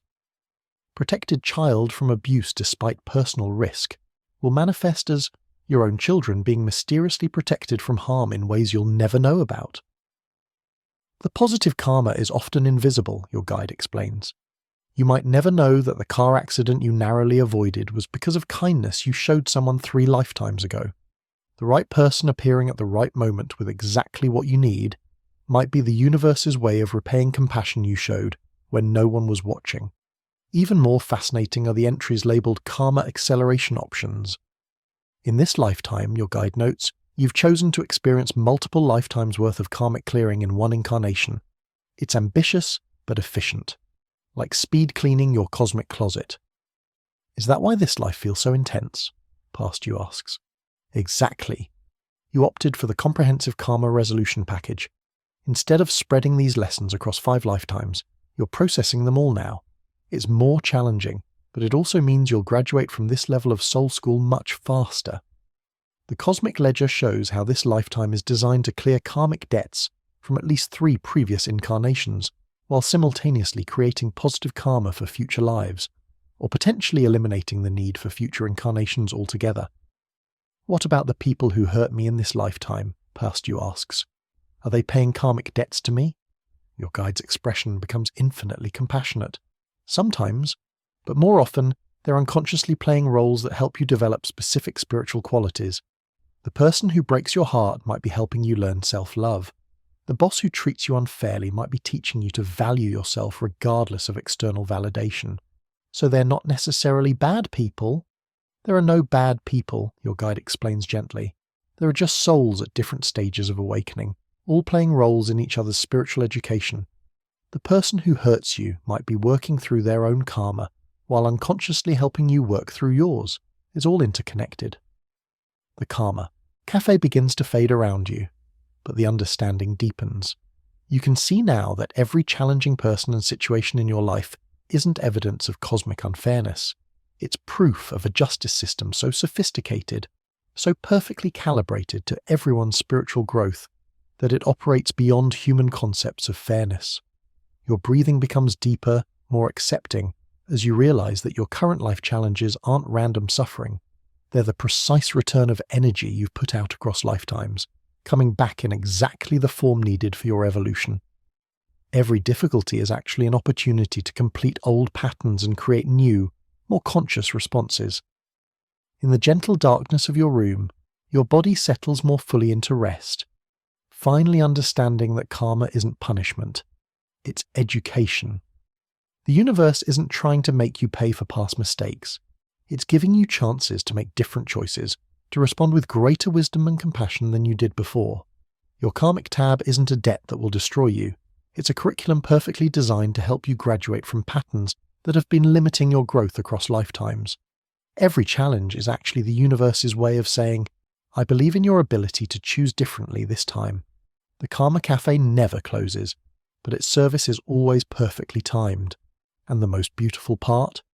Every time you choose compassion over revenge, understanding over judgment, love over fear, you're not just clearing old karma, you're creating positive karma that will return to bless you in ways you can't even imagine. Your tab is due, but the universe is the most patient creditor in existence. And every payment you make transforms both you and the cosmic account itself. Now that you've reviewed your karmic credit report and realized that the universe has the cosmic equivalent of a very patient but extremely thorough collection agency, it's time to meet the beings who thought this entire incarnation was a brilliant idea, your spiritual support team. If your karma is like having a cosmic accountant, your guides are like having the world's most well-intentioned life coaches who've never actually lived on Earth, but are absolutely convinced they know exactly what you need. You're floating even deeper now in this space where cosmic humor meets spiritual reality, and the ethereal landscape transforms into what can only be described as the universe's most surreal support group meeting. Picture a cosmic conference room where beings of pure light sit around discussing your life like it's the most fascinating reality TV show ever created, complete with commentary that would make sports announcers seem subtle. There's your main spirit guide, who looks exactly like what central casting would order for wise spiritual being.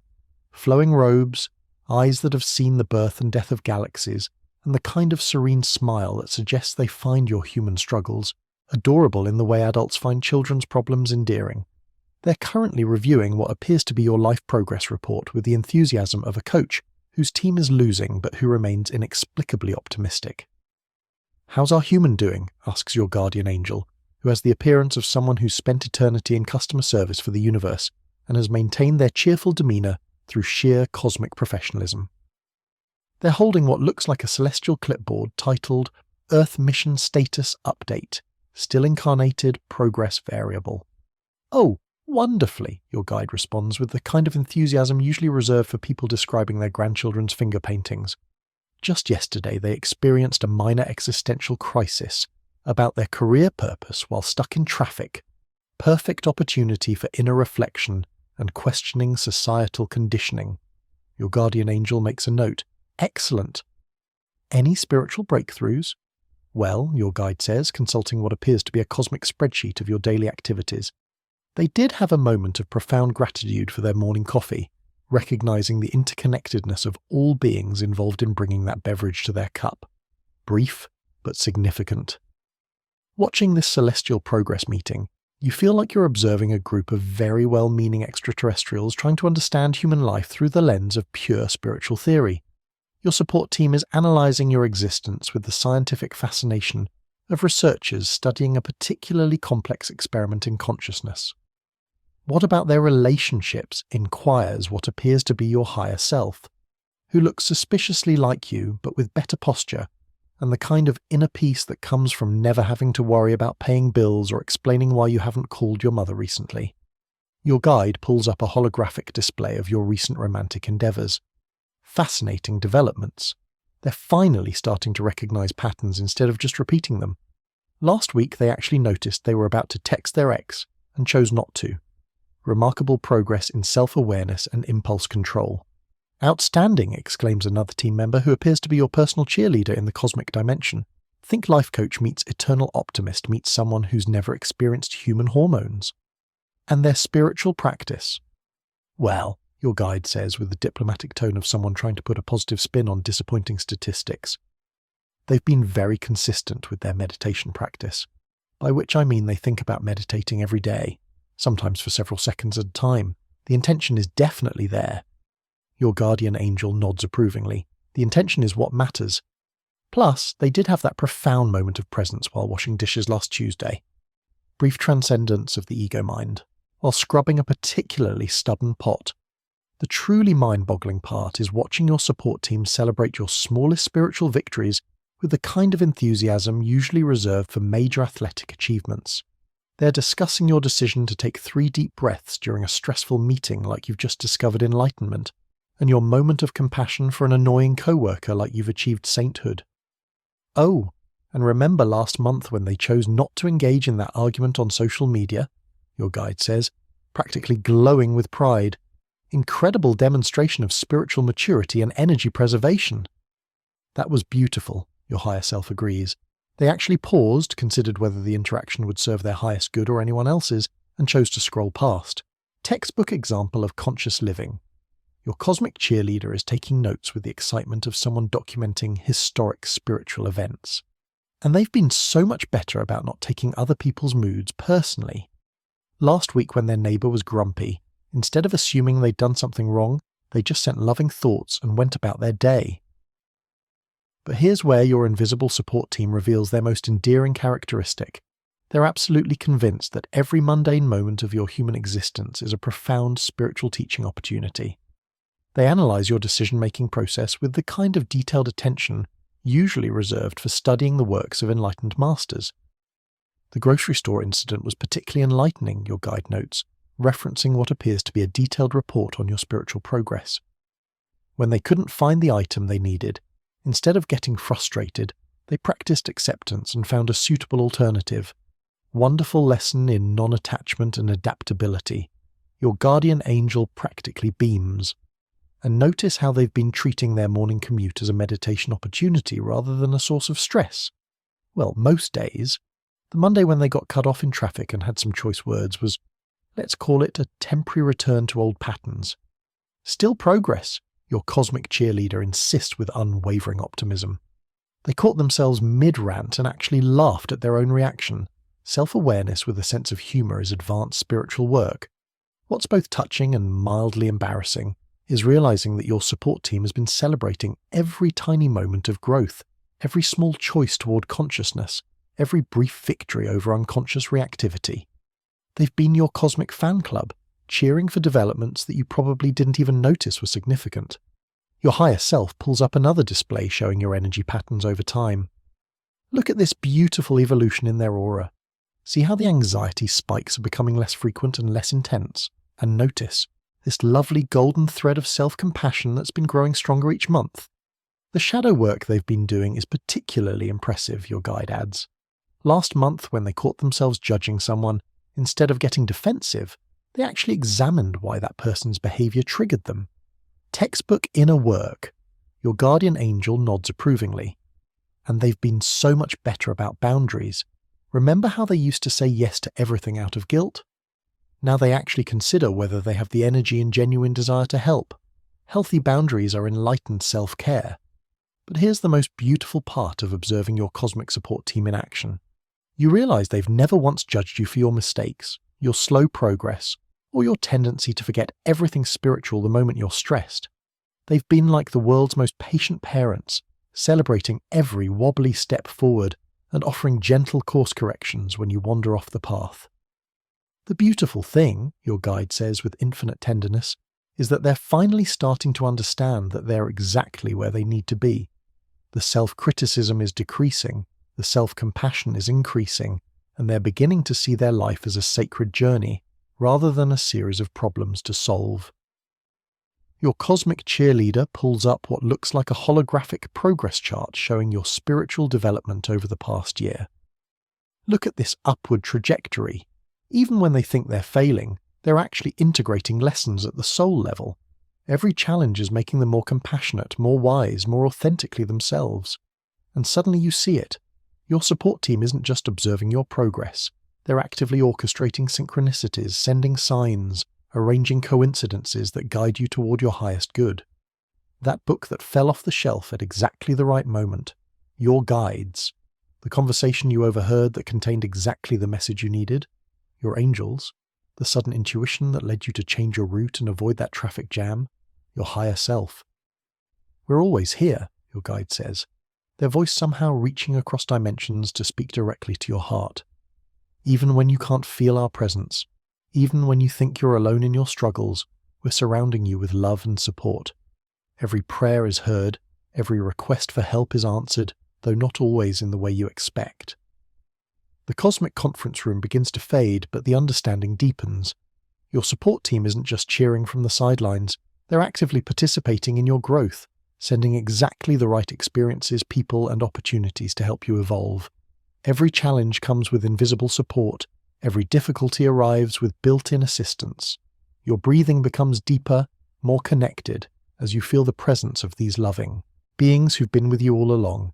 In the gentle darkness of your room, you might sense a subtle shift in the energy around you, a reminder that you're never truly alone in this human adventure.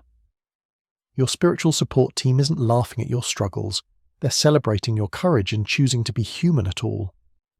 Every moment of growth, no matter how small, is cause for cosmic celebration. Every choice toward love instead of fear, consciousness instead of reactivity, compassion instead of judgment, creates ripples of joy throughout the dimensions. You have an entire team of invisible cheerleaders who think you're doing amazingly well at this complex game called being human.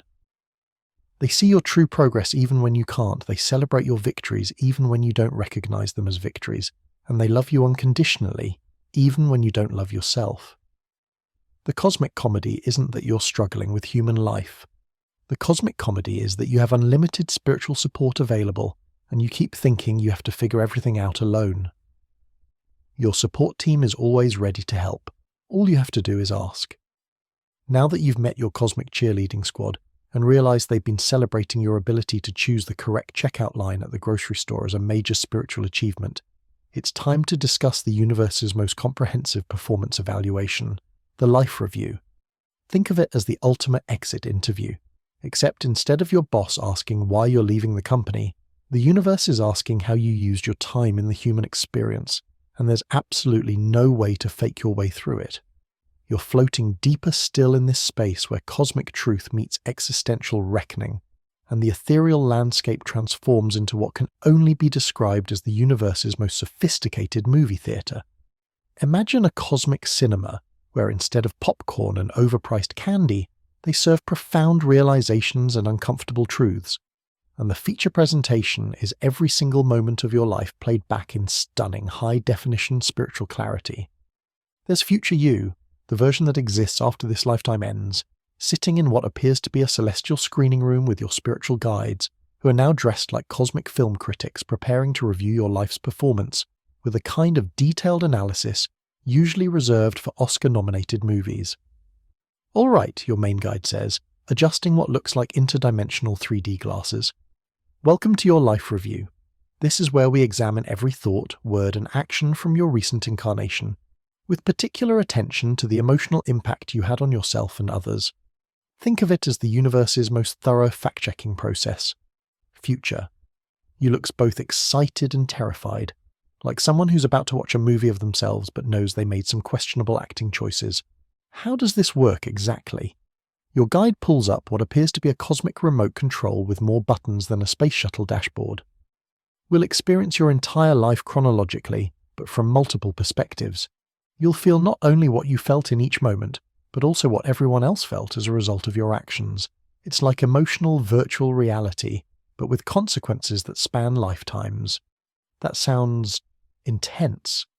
Oh, it is, your guide says with the kind of enthusiasm that suggests they either don't understand the terror of this concept, or they find human discomfort fascinating.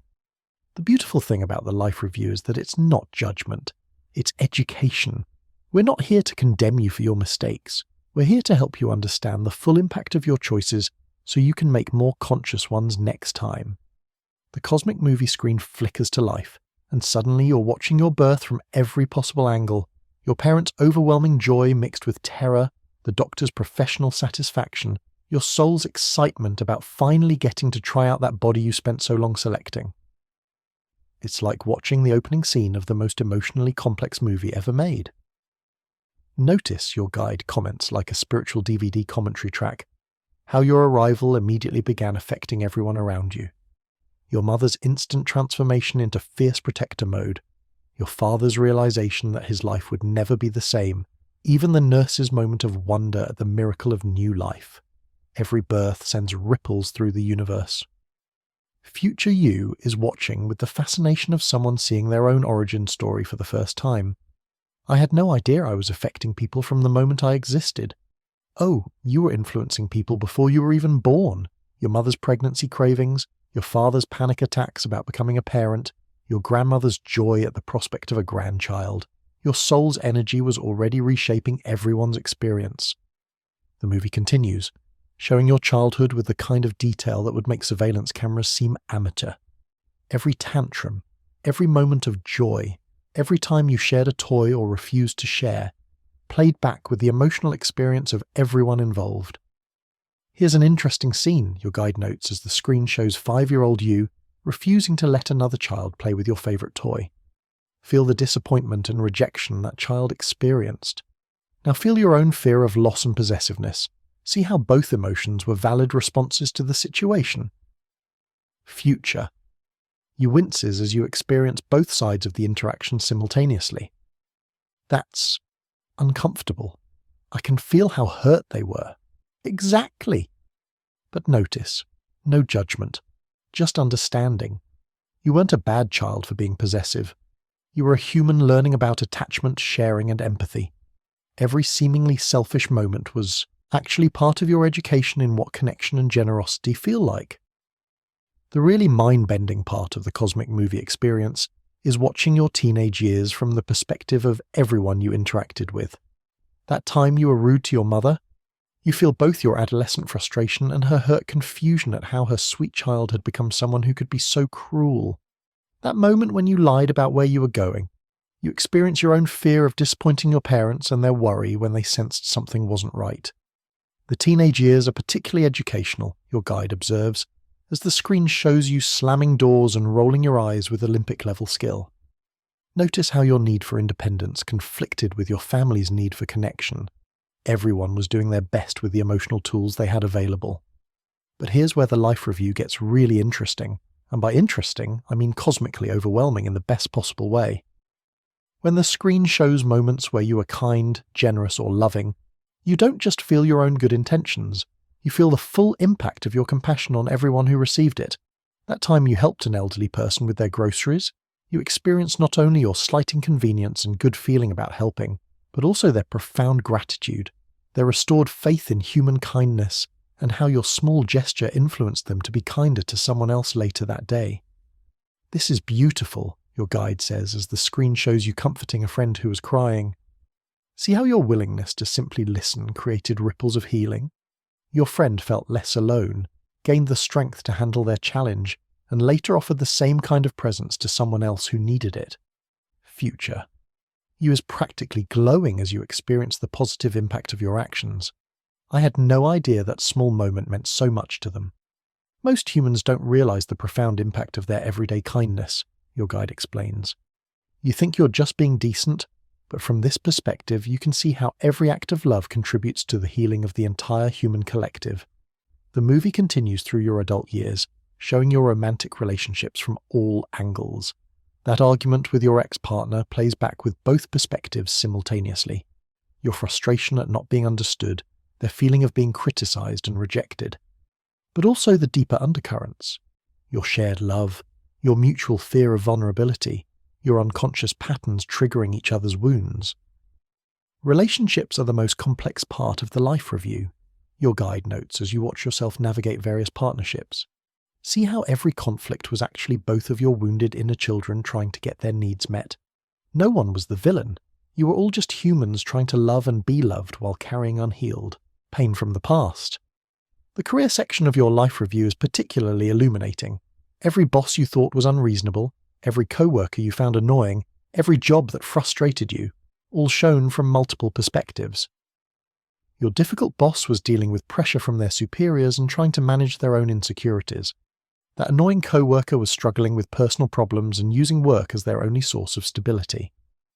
Professional relationships are excellent teachers, your guide observes. Every workplace conflict was an opportunity to practice patience, boundaries, and compassion under stress. Notice how your challenging colleagues were actually providing advanced training in maintaining your center while dealing with difficult people. But here's the most profound part of the cosmic movie experience. Watching moments where you chose love over fear, understanding over judgment, compassion over anger. These scenes play back with such luminous beauty that they practically illuminate the entire cosmic theater. That time you forgave someone who had hurt you deeply. The screen shows not only your own liberation from resentment, but also how your forgiveness freed the other person from their guilt and shame, allowing them to heal and make different choices. Your compassion literally changed the trajectory of their spiritual evolution. This is why the life review isn't judgment, your guide says with infinite tenderness. It's recognition. Every time you chose love, you contributed to the awakening of consciousness on Earth. Every moment of genuine compassion sent ripples of healing through dimensions you can't even perceive. The movie is approaching the end of your life now, showing your final years, final days, final moments. But instead of sadness, there's a sense of completion, of a story well told, of lessons learned and love shared. See how perfectly orchestrated your entire life was, your guide asks as the credits begin to roll on your earthly existence. Every challenge brought growth. Every relationship taught you something essential about love. Every mistake was actually redirection toward greater wisdom. Future. You sit in amazement as the full pattern of your life becomes clear. Every apparent random event was actually part of an intricate design. Every person who entered your life brought exactly the lessons you needed. Every difficulty was perfectly timed to develop qualities you couldn't have cultivated any other way. The life review isn't about proving whether you were good enough, your guide explains as the cosmic theatre begins to fade. It's about recognizing how perfectly you played your role in the grand story of consciousness, awakening to itself through human experience. Your breathing becomes deeper, more peaceful, as this understanding settles into your current human awareness. The life review isn't something to fear. It's the ultimate recognition of how every moment of your existence has contributed to the evolution of love in the universe. In the gentle darkness of your room, you might find yourself feeling oddly excited about your eventual life review. From this perspective, it's not a test you might fail. It's a celebration of how courageously you've loved, how bravely you've grown, and how perfectly you've played your part in the cosmic story of awakening. Your life review will be the universe's way of showing you what you couldn't see while you were living it. That every moment mattered, every choice created ripples of consequence, and every act of love contributed to something infinitely larger than your individual existence. The movie of your life isn't a tragedy or a comedy.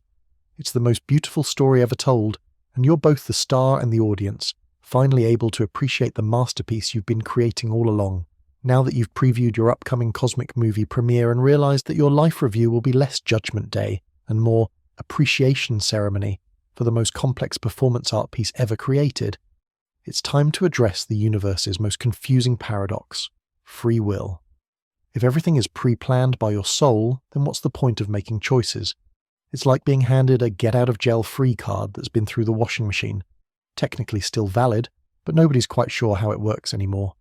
You're floating even deeper now in this space where cosmic predestination meets human agency, and the ethereal landscape transforms into what can only be described as the universe's most elaborate choose-your-own-adventure book.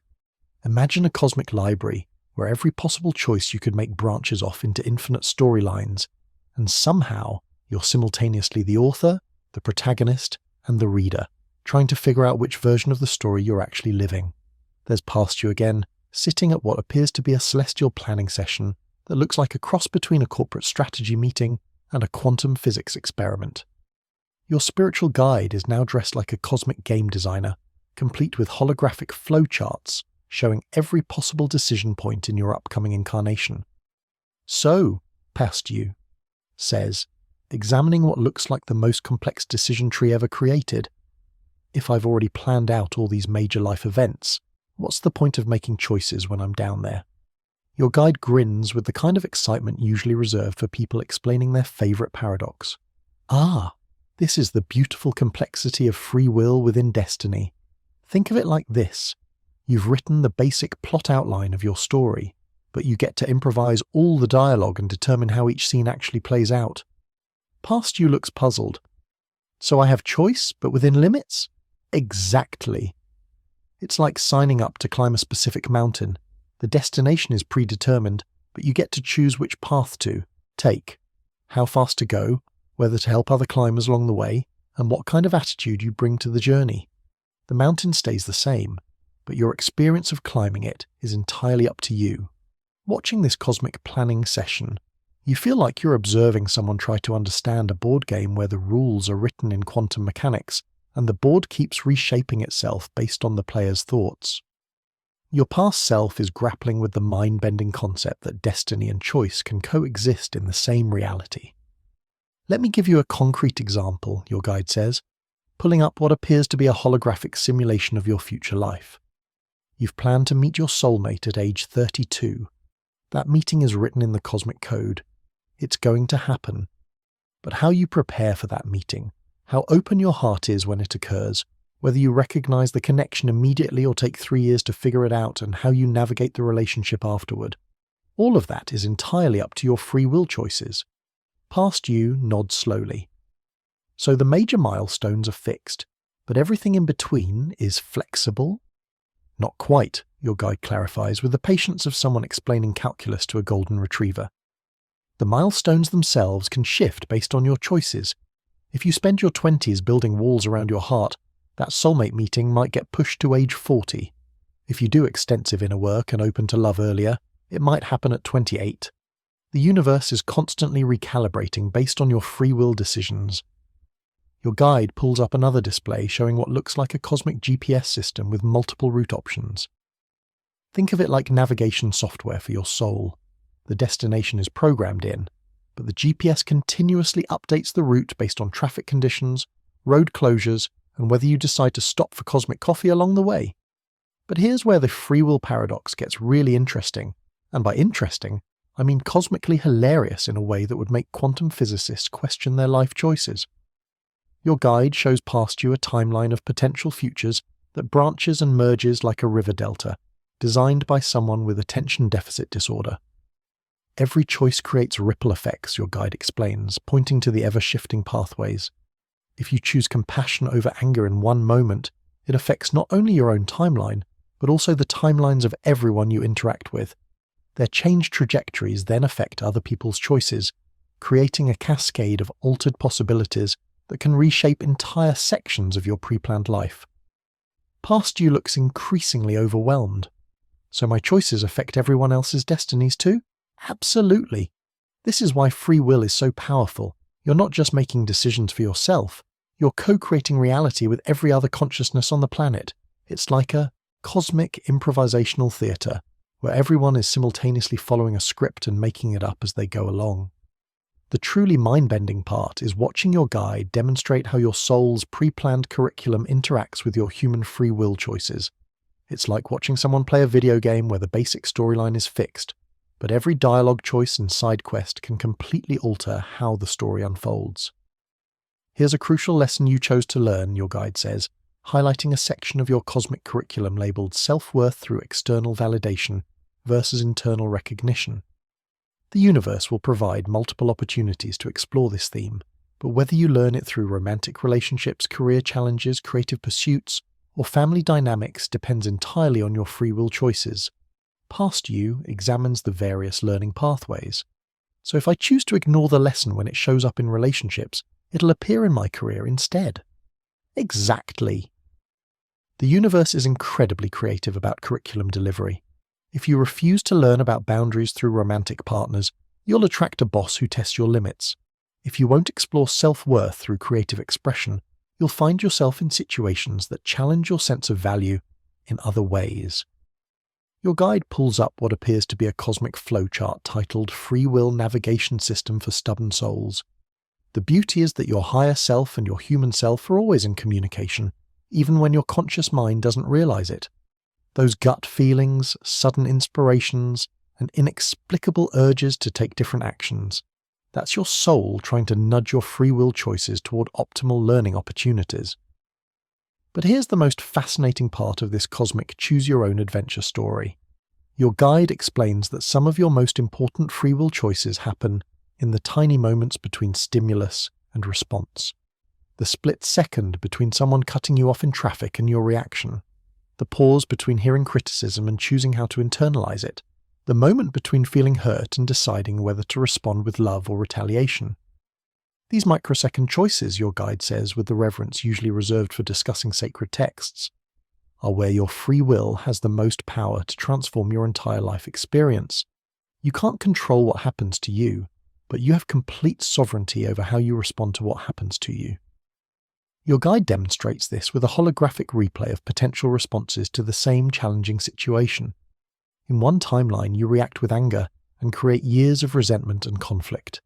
In another, you pause, breathe, and respond with curiosity instead of defensiveness, leading to deeper understanding and connection. Same external event, completely different life trajectory based on your free will choice in that crucial moment, your guide explains. This is why consciousness and presence are so important. The more aware you are in each moment, the more consciously you can exercise your free will to align with your soul's highest intentions. Past you is starting to see the bigger picture. So my soul creates the curriculum, but my human self gets to choose how to engage with each lesson. Precisely. And here's the really beautiful part. Your soul trusts your human free will completely. Even when you make choices that seem to take you away from your planned path, your soul knows that every detour is actually providing valuable information about what doesn't work, which eventually guides you back toward what does. The cosmic choose-your-own-adventure library begins to shift around you, showing the intricate dance between fate and choice that defines human existence. You can see how your major life themes were chosen by your soul, but how those themes play out is entirely dependent on the moment-by-moment choices of your human consciousness. Your guide pulls up one final display, showing how free will and destiny create a feedback loop of conscious evolution. Every time you make a choice aligned with love, wisdom, and authenticity, you're not just fulfilling your soul's plan, you're actually upgrading it. Your conscious choices can elevate your original life plan to levels your soul couldn't have imagined when it first incarnated, and suddenly you see it. Free will isn't a consolation prize in a predetermined universe, it's the most powerful force for transformation available to consciousness.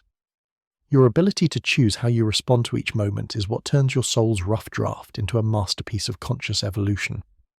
Your breathing becomes deeper, more empowered, as you realize that every moment offers you the opportunity to co-create your reality with the universe. You're not a victim of cosmic circumstances or a puppet of predetermined fate. You're a conscious collaborator in the grand experiment of spirit learning to know itself through human experience. In the gentle darkness of your room, your body settles with the understanding that you have more power than you ever realized. Every breath is a choice. Every thought is a choice. Every response to life's challenges is an opportunity to exercise your cosmic sovereignty and shape not only your own experience but the evolution of consciousness itself. Your free will card might be slightly bent from going through the cosmic washing machine, but it's still the most powerful tool you possess. You're not just living your life, you're consciously creating it, one choice at a time, in partnership with the infinite intelligence of your own soul. The universe has given you the ultimate creative medium, your own life experience. What you choose to do with it is entirely, beautifully, cosmically up to you. Now that you've discovered your free will card is more powerful than you thought, even if it's slightly wrinkled, from cosmic handling, it's time to understand the bigger picture of why you keep coming back to Earth University for more courses in Human Experience 101. Welcome to the Wheel of Reincarnation, which is less like a Ferris wheel at a cosmic carnival and more like the universe's most persistent subscription service that you signed up for eons ago and somehow can't figure out how to cancel. You're floating deeper still in this space where cosmic education meets eternal student syndrome, and the ethereal landscape transforms into what can only be described as the universe's most elaborate recycling center. Picture a cosmic facility where souls get processed, refurbished, and sent back out for another round of human experience, complete with a customer service department that specializes in explaining why you need to keep taking the same class until you actually pass it. There's your soul again, the eternal version of you that apparently has the attention span of a goldfish when it comes to learning life lessons, standing before what looks like a massive cosmic wheel that would make the largest casino roulette table seem like a child's toy. The wheel is divided into countless sections, each representing different types of earthly experiences, and it's spinning with the kind of hypnotic motion that suggests you're about to be dizzy for several lifetimes. So, your soul asks your spiritual guide, who's now dressed like a cosmic game show host, with entirely too much enthusiasm for what's essentially an educational recycling program. How many times do I have to do this before I graduate? Your guide spins the wheel with a flourish that would make Vanna White jealous. That depends entirely on how quickly you learn what you came here to learn. Some souls master their lessons in just a few lifetimes. Others... The guide glances at what appears to be your cosmic academic transcript. Others require a more comprehensive educational experience. Your soul examines the spinning wheel, watching as it displays various incarnation options: lifetime as a peasant, advanced humility track, royal family member, power and responsibility module, artist struggling for recognition, self-worth independent of external validation course, and person who always gets stuck in traffic, patience and acceptance intensive. What determines where I land, your soul asks, pointing at the dizzying array of options. Ah, excellent question, your guide says with the kind of excitement that suggests they really enjoy explaining cosmic mechanics to confused souls. The wheel is calibrated to your spiritual growth needs and unresolved karma. It's not random. It's precisely targeted to give you exactly the experiences that will help you evolve to the next level of consciousness. Watching this cosmic game show, you feel like you're observing someone sign up for a university where every semester lasts about 70 years, and the only way to graduate is to finally understand lessons that apparently take multiple lifetimes to sink in. Your soul is studying the wheel options with the focus of someone trying to choose the least traumatic way to get an education in enlightenment. Here's how it works, your guide explains, pulling out what appears to be a cosmic flowchart titled Reincarnation, the universe's most patient teaching method. Each lifetime is designed to work on specific aspects of your spiritual development. If you were too attached to material possessions in one life, you might incarnate into poverty to learn that happiness comes from within. If you are overly aggressive, you might come back in a situation that requires patience and gentleness. Your soul nods thoughtfully. So it's like cosmic behavioral therapy. Exactly. But spread across multiple lifetimes because some lessons are too big to learn in just one human experience. Think of each incarnation as a different course in the University of Consciousness. You keep taking classes until you've mastered the entire curriculum. Your guide spins the wheel again, and it lands on Medieval Monk Spiritual Bypassing Recovery Program. See? Perfect example. If you spent a lifetime avoiding human connection by hiding in spiritual practices, you might need an incarnation that forces you to engage with messy human relationships and emotions. But here's where the reincarnation wheel reveals its most maddening characteristic. It's designed by a cosmic intelligence that apparently believes repetition is the mother of all learning. Your guide shows your soul a section of the wheel labeled Relationship Patterns Remedial Edition, with subsections like Learning to Love Without, Losing Yourself, and attracting partners who need fixing until you learn you can't fix anyone.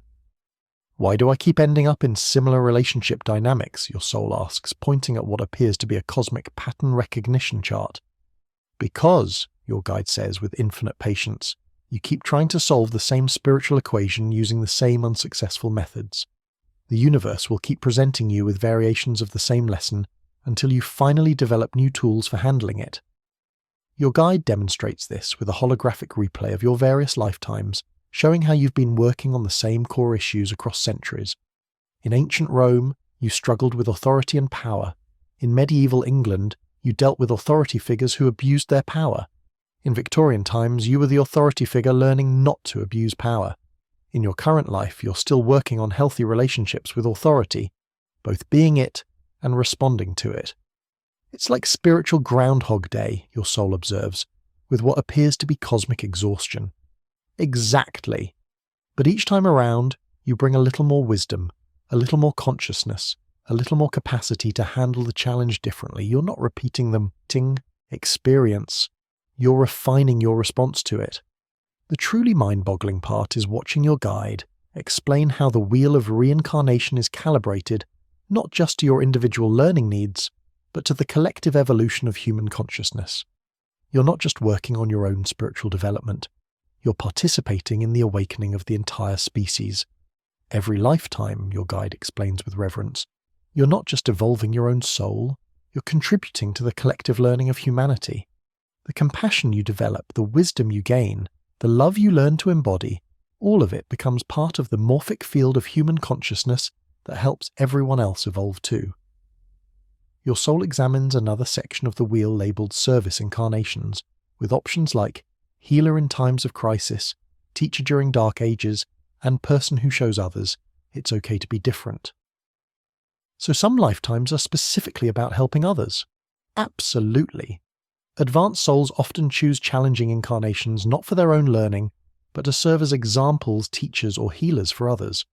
They volunteer to be the light in dark times, the voice of reason in chaos, or the demonstration of what unconditional love looks like in human form. But here's the most beautiful part of the cosmic recycling program. Your guide explains that each soul eventually reaches a point where they can choose whether to keep incarnating or graduate to higher dimensions of existence. It's like getting your cosmic PhD and then deciding whether to become a professor or move on to entirely different types of learning. The wheel of reincarnation, your guide says with infinite tenderness, isn't a prison. It's a school, and like any good educational system, it's designed to eventually make itself obsolete. The goal isn't to keep you spinning forever. It's to help you develop enough consciousness that you no longer need physical incarnation to continue your evolution. Your soul looks at the spinning wheel with new understanding. So graduation is possible? Not only possible, inevitable. Every soul eventually masters the curriculum of human experience. The question isn't whether you'll graduate, but how long you'll take to do it. And that's entirely up to how consciously you approach each lifetime. Your guide pulls up what appears to be a cosmic progress chart showing souls at various stages of their reincarnational journey. Some are still in the early courses, learning basic lessons about love, power, and responsibility. Others are in advanced seminars, working on subtle spiritual principles. And some have graduated entirely, choosing to return only as teachers or guides for those still in school. The beautiful thing, your guide continues, is that every spin of the wheel brings you closer to graduation. Even the lifetimes that feel like failures are actually providing crucial information about what doesn't work, which is just as valuable as learning what does work. And suddenly, you see it. The wheel of reincarnation isn't cosmic punishment for being spiritually slow. It's the universe's most compassionate educational system, designed to give you as many chances as you need to remember who you really are and learn to express that truth through human experience. Your breathing becomes deeper, more accepting, as you realize that your current lifetime isn't just one random spin of the cosmic wheel. It's a precisely calibrated opportunity to master lessons you've been working on for eons. Every challenge is curriculum. Every relationship is a classroom. Every experience is moving you closer to graduation. In the gentle darkness of your room, your body settles with the understanding that you're not trapped in an endless cycle of suffering. You're enrolled in the universe's most sophisticated consciousness development program, and every lifetime, including this one, is bringing you closer to remembering your true nature as an eternal being temporarily having a human experience. The wheel keeps spinning, but now you understand that it's not spinning randomly. It's guided by cosmic intelligence, calibrated by love, and designed to eventually set you free. You're not going around in circles. You're spiraling upward toward increasingly higher levels of consciousness and compassion. And the most beautiful part? You get to decide how many more spins you need. The universe will keep providing opportunities for growth until you no longer need them. The wheel of reincarnation is ultimately self-destruct. The more consciously you live each lifetime, the closer you get to spinning right off the wheel and into dimensions of existence where the only curriculum is joy. Class is still in session, but graduation day is coming, and when it arrives, it will be the most beautiful commencement ceremony in the cosmos. Now that you understand the wheel of reincarnation is less cosmic punishment and more universe's most patient graduate program, it's time to discuss the ultimate goal of this entire educational adventure, achieving escape velocity from the cycle of birth and death. Think of it as the universe's most exclusive graduation ceremony, except instead of a diploma, you get liberation from ever having to explain why you chose your parents again, and instead of student debt, you achieve cosmic freedom. You're floating deeper still in this space where eternal cycling meets ultimate liberation, and the ethereal landscape transforms into what can only be described as the universe's most sophisticated space program. Picture a cosmic launching pad where souls prepare for their final departure from Earth School, complete with spiritual mission control and beings of light who look like they've been waiting eons to congratulate you on finally figuring out how to transcend the human experience. There's your soul again, now looking somewhat like a cosmic graduate student who's finally ready to defend their dissertation titled "Everything I Learned About Love Through Multiple Lifetimes of Getting It Spectacularly Wrong," standing before what appears to be a launching platform that makes NASA's technology look like a child's toy rocket. So, your soul asks your spiritual guide, who's now dressed like a cosmic flight instructor with wings that shimmer like aurora borealis. What exactly does it take to achieve escape velocity from reincarnation? Your guide pulls out what appears to be a holographic checklist titled "Requirements for Graduation from Human Experience University." Excellent question. Liberation isn't about achieving perfection, it's about transcending the illusions that keep you bound to physical incarnation. Think of it as debugging your consciousness until it runs so smoothly that it no longer needs the Earth operating system. Your soul examines the checklist, which includes items like complete detachment from material outcomes, unconditional love for all beings, including that person who always takes the last coffee without making more, and understanding that you are both the drop and the ocean, simultaneously without your brain exploding. This seems comprehensive, your soul observes with what appears to be cosmic understatement. Oh, it is, your guide says with the enthusiasm of someone who genuinely enjoys helping souls transcend dimensional limitations. But here's the beautiful thing. You don't have to achieve all of this in one lifetime. Each incarnation builds toward this moment of readiness. It's like training for the spiritual Olympics across multiple lifetimes. Watching this cosmic flight preparation, you feel like you're observing someone get ready for the ultimate space mission. Except instead of leaving Earth's atmosphere, they're preparing to transcend the need for physical form entirely. Your soul is reviewing the requirements for liberation, with the focus of someone studying for the most important exam in the universe. Let's start with detachment, your guide says, pulling up what looks like a holographic demonstration of souls at various stages of material attachment. This doesn't mean becoming emotionally numb or not caring about anything. It means understanding that your happiness and peace don't depend on external circumstances staying a particular way. The demonstration shows two souls experiencing the same challenging situation. One is in complete panic because their external security is threatened. The other maintains perfect equanimity, understanding that their true security comes from their connection to the infinite source of all existence. So I need to stop caring about outcomes, your soul asks. Not stop caring, your guide clarifies, but stop being attached to specific outcomes. You can prefer that things go a certain way, you can work toward goals, you can love people deeply, but your inner peace doesn't fluctuate based on whether external reality cooperates with your preferences. Your guide demonstrates this with what appears to be a cosmic before and after comparison. Before liberation, I need this relationship to work out or I'll be devastated. After liberation, I love this person completely. I'll do my best to nurture our connection, and I trust that whatever happens is part of the perfect unfolding of consciousness. But here's where the requirements for escape velocity get really interesting.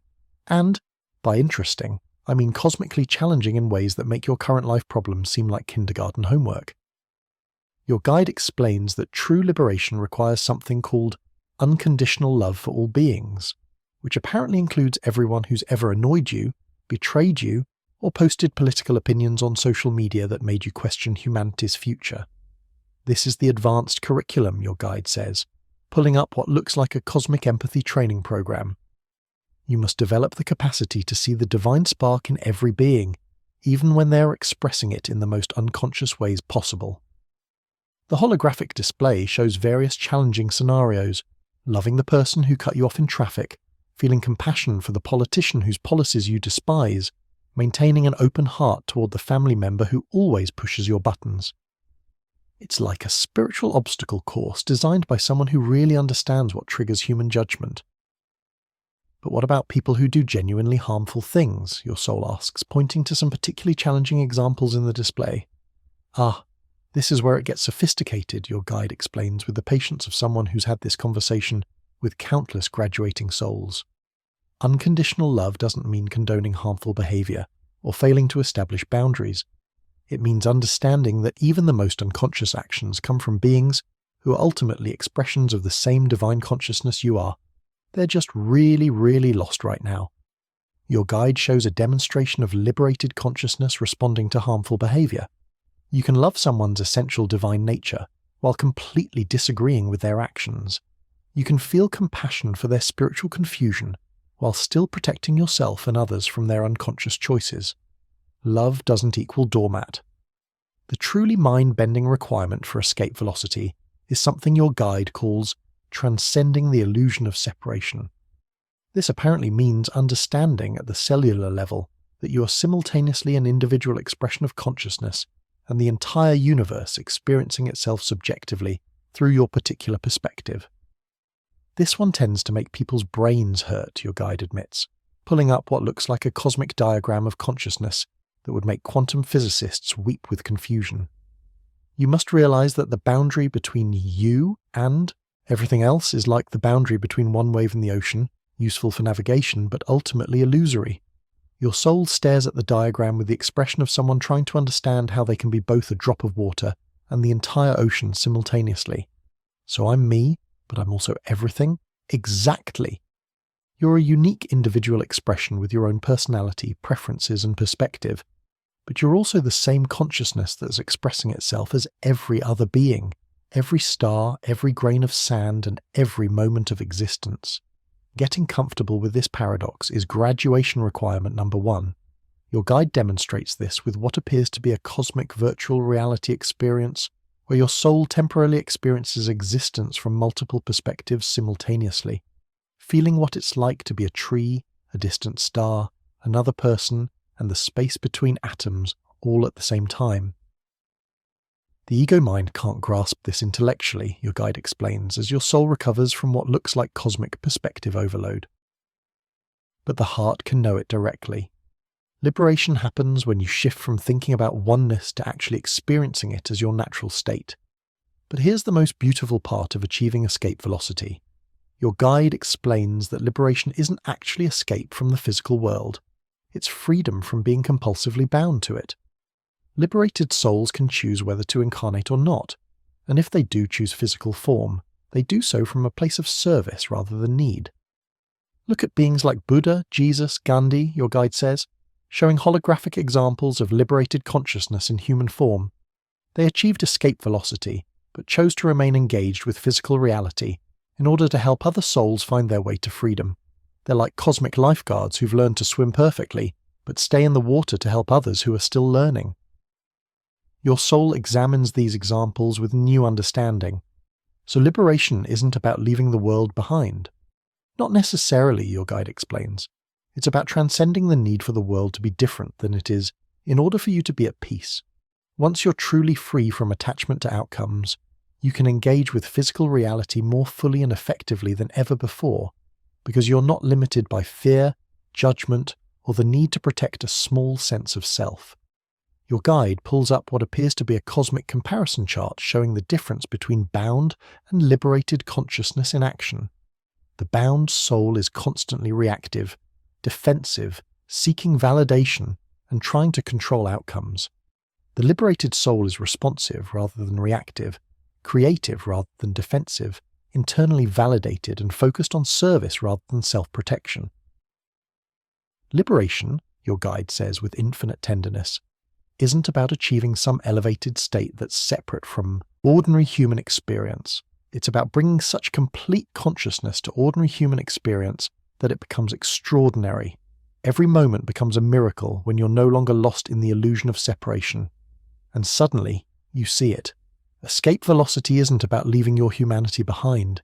It's about bringing such complete consciousness to your humanity that you transcend the suffering aspects while retaining all the joy, creativity, and capacity for love. It's like upgrading your operating system to run on cosmic consciousness while still being able to appreciate a good cup of coffee and laugh at funny cat videos. Your breathing becomes deeper, more expansive, as you realize that liberation isn't some distant goal requiring multiple lifetimes of spiritual perfection. It's available in this moment, through this breath, in this very experience of being human. Every moment of presence, every choice of love over fear, every instant of recognizing your connection to all existence is a step toward escape velocity. In the gentle darkness of your room, your body settles with the understanding that you don't need to wait for some future lifetime to begin experiencing freedom from the cosmic hamster wheel. The practices that lead to liberation, presence, compassion, detachment from outcomes, recognition of oneness, can be cultivated right now, in this incarnation, in this very moment. The cosmic launching pad isn't somewhere else. It's wherever you are when you remember that you're not just a human having a spiritual experience, your infinite consciousness temporarily playing at being human.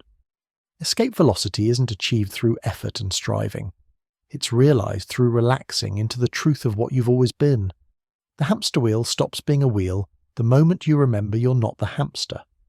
You're the awareness in which the hamster, the wheel, and the entire cosmic pet store appear and disappear. And from that recognition, true freedom is not just possible, it's inevitable. The countdown to liberation has already begun. Not because you're getting ready to leave this reality, but because you're finally ready to be fully present for it, without needing it to be anything other than exactly what it is. Escape velocity achieved. Welcome to your cosmic graduation ceremony. It's been happening all along.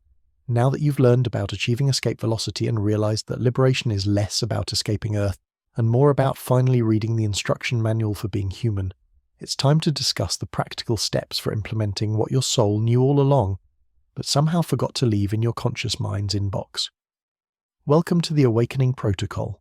Think of it as your soul's user manual that was written before you incarnated, but got buried under decades of social conditioning, like finding the warranty for your consciousness that you thought you'd lost forever. You're floating in the deepest space yet, where cosmic understanding meets practical application, and the ethereal landscape transforms into what can only be described as the universe's most sophisticated tech support center. Picture a cosmic help desk, where enlightened beings assist souls in debugging their human operating system, complete with step-by-step tutorials for remembering who you really are, and customer service representatives who have infinite patience for beings who keep forgetting their cosmic passwords. There's your higher self, the version of you that never forgot the instruction manual, sitting at what appears to be a celestial computer terminal, typing up what looks like a personalized guide titled How to Remember Your Infinite Consciousness, a practical manual for your name here. Your spiritual guide is now dressed like a cosmic IT specialist, complete with wings instead of a pocket protector, and the kind of serene competence that suggests they've helped countless souls restore their factory settings. All right, your higher self says, pulling up what appears to be a holographic flowchart of spiritual practices arranged like a cosmic menu system. Let's review the basic awakening protocols for this incarnation. Remember, these aren't arbitrary spiritual exercises. They're specific techniques for remembering your true nature while maintaining functionality in human form. Your guide nods approvingly. Think of it like learning to access your soul's Wi-Fi while using the Earth operating system. Same consciousness, better connection quality. Your higher self clicks through what looks like a spiritual software interface. Protocol 1, meditation, or as we like to call it, defragmenting your consciousness. The screen shows a visual representation of a busy human mind versus a meditative state, looking remarkably like the difference between a computer running too many programs and one that's been properly optimized. The goal isn't to stop thinking, your guide explains with the patience of someone who's answered this question approximately 17 million times. It's to recognize that you are the awareness in which thoughts appear and disappear. You're not the user of consciousness. You are consciousness temporarily focusing through this particular human interface. The holographic display shows different meditation techniques like a spiritual app store. Breath awareness, basic package. Mindfulness meditation, premium version. Self-inquiry, advanced user edition. And just sitting and staring at wall Zen minimalist option. Which one should I choose, your higher self asks, examining the options with the focus of someone trying to select the right spiritual software for their consciousness upgrade. Any of them, your guide responds with cosmic enthusiasm. The specific technique matters less than consistent practice. It's like physical exercise. Doing push-ups is different from running, but both strengthen your body. All meditation strengthens your capacity to rest as pure awareness. Your higher self moves to the next protocol. What about dealing with difficult emotions? The human experience seems to include a lot of feelings. Your guide pulls up what appears to be an emotional weather map showing various states of human feeling as different climatic conditions. Protocol 2, emotional alchemy, transforming difficult emotions into spiritual fuel. Instead of avoiding challenging feelings, you learn to welcome them as messengers from your unconscious. The display demonstrates this with what looks like a cosmic chemistry lab, where emotions get processed rather than suppressed. Anger becomes information about your boundaries. Fear becomes guidance about what needs attention. Sadness becomes the heart's way of releasing what no longer serves. Every emotion is actually intelligence disguised as feeling. So I don't try to get rid of negative emotions. Exactly the opposite, your guide says with the excitement of someone sharing the universe's best-kept secret. You develop the capacity to feel everything fully, while identifying with the awareness that experiences all emotions rather than being overwhelmed by any particular feeling. It's like being a cosmic emotional meteorologist. You observe all weather patterns without becoming the storm. Your higher self scrolls to the next section of the Awakening Manual. Protocol 3, Forgiveness, or as I see it's labelled here, deleting karmic viruses from your system. The interface shows forgiveness like a cosmic antivirus program, systematically removing resentments, grudges, and old hurts that slow down your spiritual processing speed. Forgiveness isn't about condoning harmful behavior or pretending bad things didn't happen, your guide explains. It's about freeing up the mental and emotional energy you've been using to maintain grievances. The holographic demonstration shows two identical souls, one carrying multiple attachment files labelled resentment against ex-partner, anger at parents, and grudge against that person who cut in line in 2003. The other soul has deleted these files and is running with noticeably more processing power available for joy, creativity, and present moment awareness. Think of forgiveness as the ultimate spring cleaning for consciousness, your guide continues. Every resentment you release frees up energy that can be redirected toward creating the life you actually want, instead of maintaining the story of what went wrong. But here's where the Awakening Protocol gets really interesting. And by interesting, I mean practically applicable to your current human existence.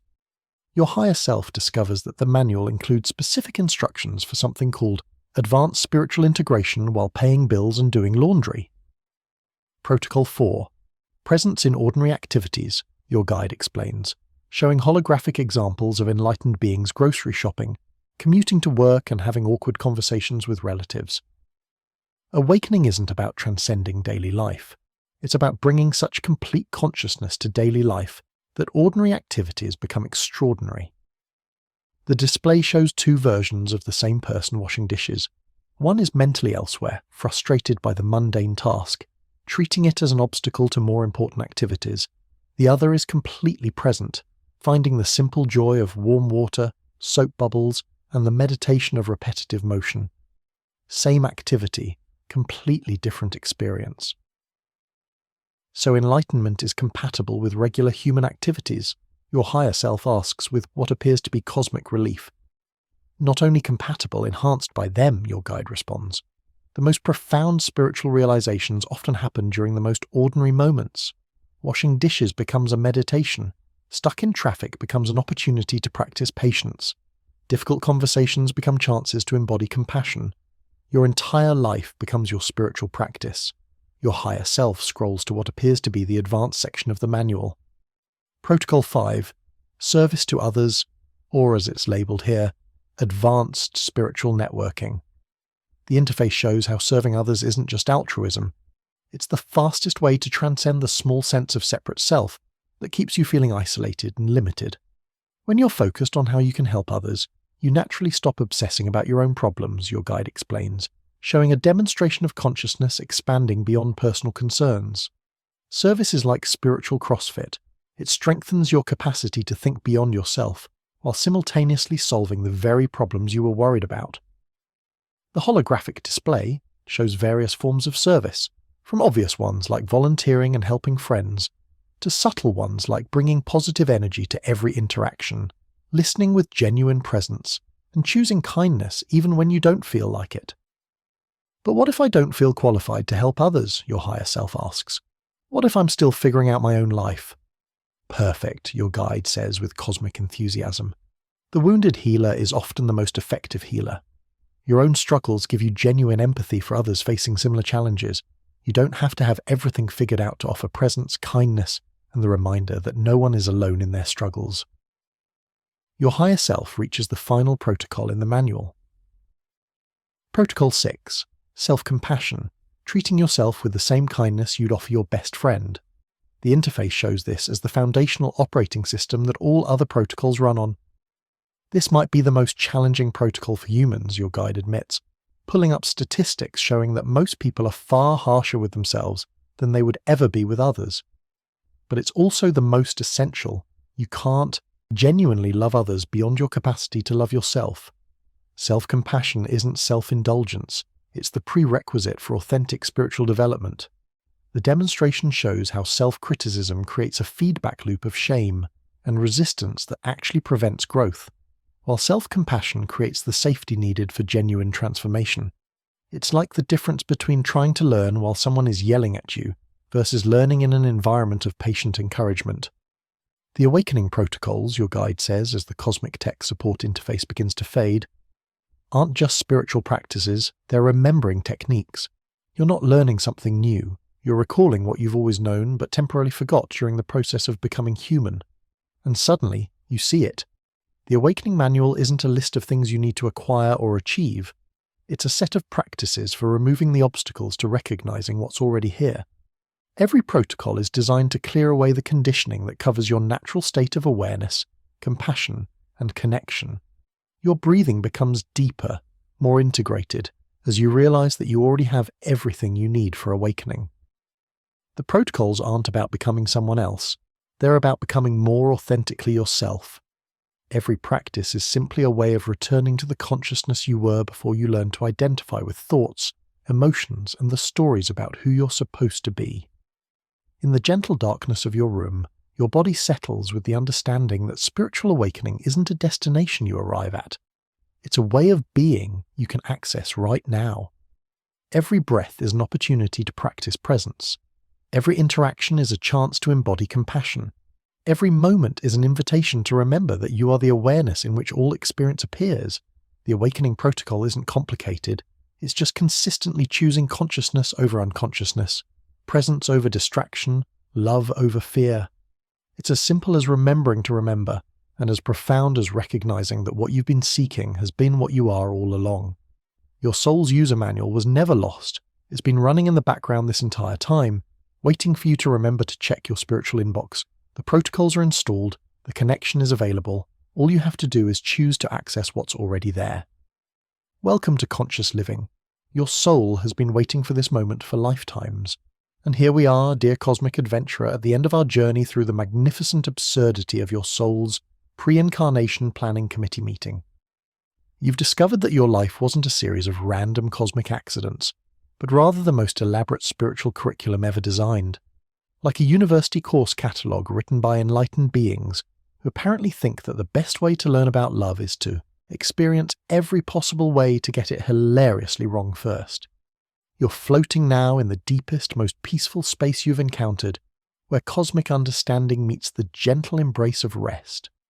The ethereal landscape has transformed one final time into something that can only be described as the universe's most comforting bedroom, a space where infinite consciousness tucks itself in each night, surrounded by the soft luminescence of 1 trillion stars that are really just other souls learning to shine their authentic light.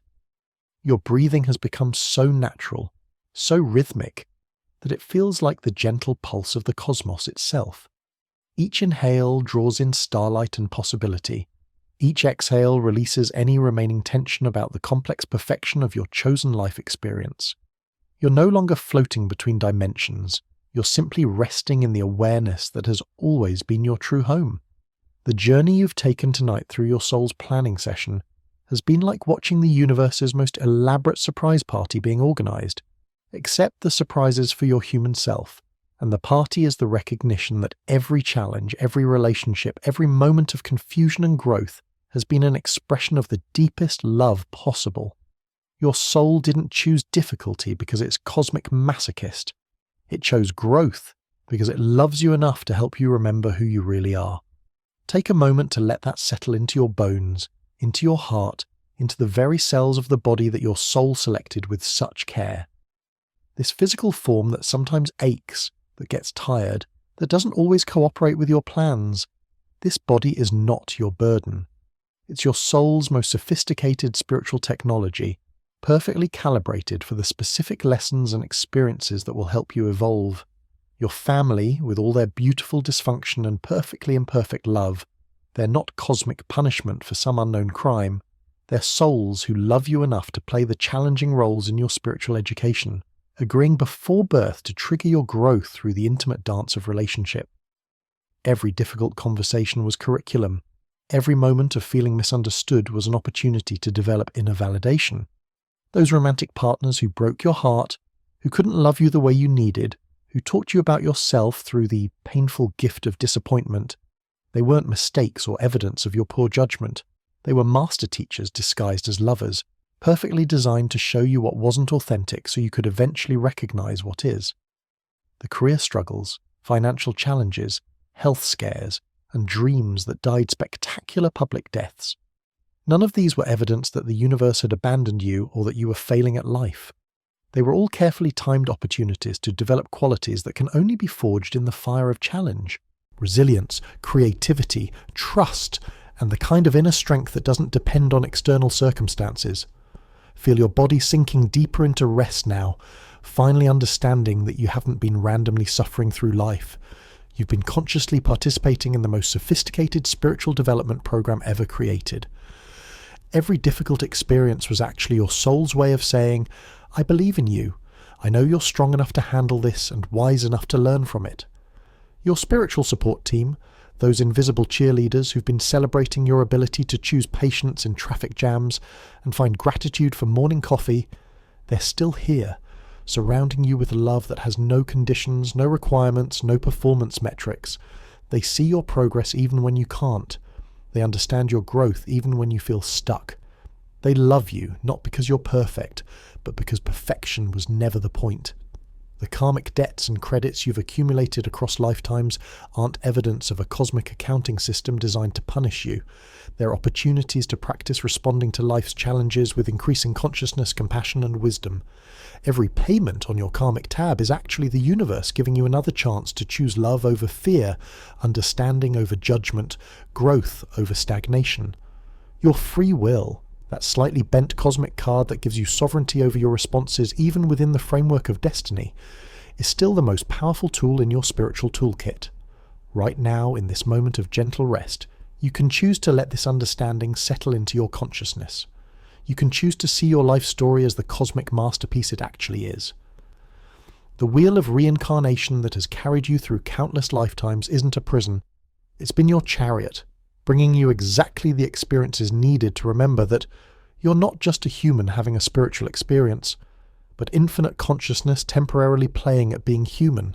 And if this is your last ride on that wheel, or if you choose to spin it again, either choice will be perfect for your soul's continued evolution. Liberation, that escape velocity from compulsive rebirth, isn't about leaving the world behind. It's about bringing so much consciousness to being human that suffering becomes optional, and joy becomes your natural state. You don't have to wait for some future lifetime to begin experiencing this freedom. It's available right here, right now, in this very breath. The awakening protocols aren't complicated spiritual gymnastics. They're simply ways of remembering what you've always been.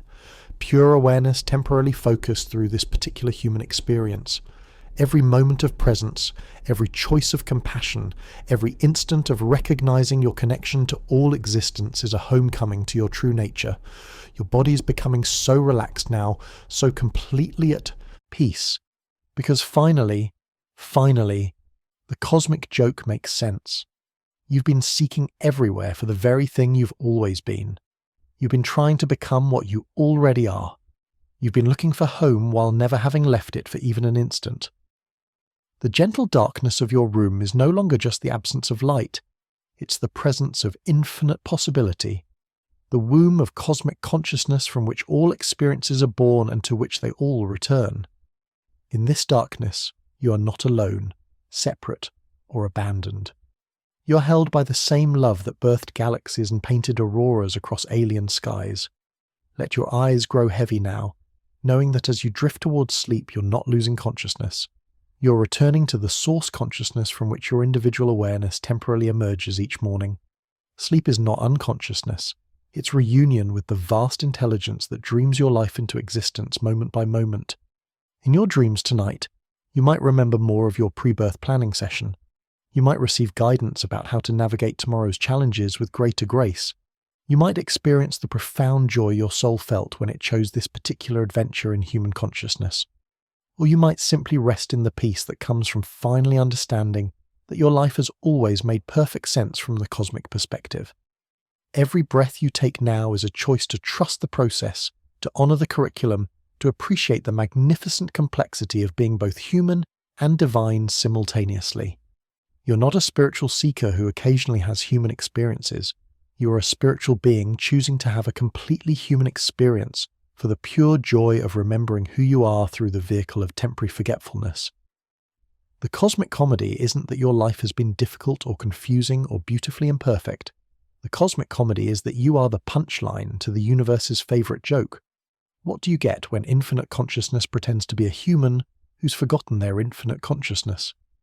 The answer is the most entertainment the cosmos has ever had, and the most growth anyone has ever experienced. Your soul chose this life because it knew that every moment, including this very moment of drifting toward peaceful sleep, would contribute to the expansion of love, awareness, and joy in the universe. Your struggles have made the cosmos more compassionate. Your growth has helped consciousness evolve. Your willingness to be fully human while remembering your divine nature has been a gift to existence itself. Sleep now, beautiful soul. Rest in the knowing that tomorrow you'll wake up with an opportunity to practice everything you've remembered tonight. You'll have chances to choose presence over distraction, love over fear, trust over control. And whether you remember all of this or forget it again doesn't matter. The truth of who you are and why you chose to be here will continue working its magic through your life, regardless of what your conscious mind remembers. You're exactly where you need to be, exactly who you need to be, living exactly the life your soul knew would be perfect for your evolution. There are no mistakes in your story, only plot twists that haven't revealed their purpose yet. There are no wrong turns, only scenic routes to the same destination. The recognition that you have always been, and will always be, love itself temporarily pretending to be someone who's learning about love. Sweet dreams, cosmic traveler. Your soul's alarm clock is set for tomorrow morning, and when it goes off, you'll have another day to practice being infinite consciousness, having a magnificent human adventure. The universe is dreaming, and you are its most beautiful dream dreaming that you're awake. Rest now. All is well. All has always been well. all will always be well. The Cosmic Planning Committee meeting is adjourned until further notice. Class dismissed. Sleep tight.